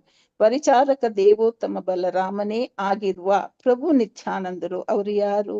ಈ ದೇವೋತ್ತ ಬಲರಾಮನು ಈ ನಿತ್ಯಾನಂದರು. ಅವೆಂತ ಅವನು ಪರಮ ಪ್ರಭುವಿಗೆ ಸರಿಸಮ ನಿರಂತರ ಸಹಚಾರಿಯಾಗಿದ್ದುಕೊಂಡು ಪ್ರಭು ಗೌರಾಂಗರಿಗೆ ಅದೇ ಸೇವೆಯನ್ನು ಸಲ್ಲಿಸುತ್ತಾರೆ. ಈಗ ನಿತ್ಯಾನಂದರು ಬಂದಿದ್ದಾರೆ. ನಿತ್ಯಾನಂದರು ಈಗ ಬಂದು ಏಕೆ? ಪ್ರಭು ಗೌರಾಂಗರಿಗೆ ಅವರ ವೈಯಕ್ತಿಕ ಸೇವೆಗೆ ಎಲ್ಲ ಸೇವೆ ಸಹಾಯ ಅವರು ಮಾಡ್ತಾರೆ. ಅದು ನಮ್ಗೆಲ್ಲರಿಗೂ ಗೊತ್ತು ಅಲ್ವಾ? ಅಲ್ಲಿ ಇವರಿಗೆ ಹೋಗುವಾಗ ಪ್ರತಿಯೊಂದು ಕಡೆಯಲ್ಲೂ ಅವರು ಸಹಾಯಕರಾಗಿ ಸೇವಕರಾಗಿ ಅವರು ಬೆನ್ನ ಹಿಂದೆಯೇ ಇರ್ತಾರೆ. ಪ್ರಭು ಗೌರಾಂಗರಿಗೆ ಅದೇ ಸೇವೆಯನ್ನು ಸಲ್ಲಿಸುತ್ತಾರೆ. ಹರೇ ಕೃಷ್ಣ ಮಾತಾಜಿ. ಹರೇ ಕೃಷ್ಣ. ಎಂಡ್ ಮಾಡಿ ಮಾತಾಜಿ. ವಾಂಛಾ ಕಲ್ಪತರುಭ್ಯಶ್ಚ ಕೃಪಾ ಸಿಂಧುಭ್ಯ ಏವ ಹರಿದಾಸ್ ಕಿ ಠಾಕುರ್ ಕಿ ಜೈ. ಮತ್ತೆ ಚೈತನ್ಯ ಮಹಾಪ್ರಭು ಕಿ ಜೈ, ನಿತ್ಯಾನಂದ ಮಹಾಪ್ರಭು ಕಿ ಜೈ, ಭಕ್ತ ವೃಂದ ಕು ಜೈ, ಶ್ರೀಲ ಪ್ರಭುಪಾದರ್ ಕಿ ಜೈ. ಹರೇ ಕೃಷ್ಣ ಕೃಷ್ಣ ಕೃಷ್ಣ ಹರೇ ಹರೇ, ಹರೇ ರಾಮ ರಾಮ ರಾಮ ಹರೇ ಹರೇ. ಹರಿ ಹರೇ ಬೋಲ್ ಕೃಷ್ಣ ಮಾತಾಜಿ. Thank you so much. ಧನ್ಯವಾದಗಳು ಮಾತಾಜಿ. ಹರೇ ಕೃಷ್ಣ. ಹರೇ ಕೃಷ್ಣ. ಹರೇ ಧನ್ಯವಾದಗಳು ಮಾತಾಜಿ. ಇವತ್ತಿಗೆ ಓದ್ಲಿಕ್ಕೆ ಚಾನ್ಸ್ ಸಿಕ್ಕದವರಿಗೆ ನಾಳೆ ಸಿಗ್ತದೆ ಆಯ್ತಾ? ಧನ್ಯವಾದಗಳು ಮಾತಾಜಿ. ಹರೇ ಕೃಷ್ಣ. ಮಾತಾಜಿ ಅಟೆಂಡೆನ್ಸ್ ಆಗ್ತೀನಿ. ಧನ್ಯವಾದಗಳು ಮಾತಾಜಿ. ಹರೇ ಕೃಷ್ಣ. ಏನ್ ಮಾತಾಜಿ? ಅಟೆಂಡೆನ್ಸ್ ಆಗ್ತೀನಿ. ಪುನಃ ಬೇಕಾ? ಇಲ್ಲ ಹಾಕ್ತೀನಿ ನಾನು. ಹಾಕ್ಲಿಲ್ಲವಾ? ಓಕೆ, ಹಾಕ್ತೇನೆ. ಹಾಕ್ತೀರಾ? ಹಾಕ್ತಿಲ್ಲ. ಆಲ್ರೆಡಿ ಇದೆ ಮಾತಾಜಿ ಅಟೆಂಡೆನ್ಸ್ ಲಿಂಕ್. ಅಲ್ಲ, ಅವರಿಗೆ ಹಾಕ್ಲಿಕ್ಕೆ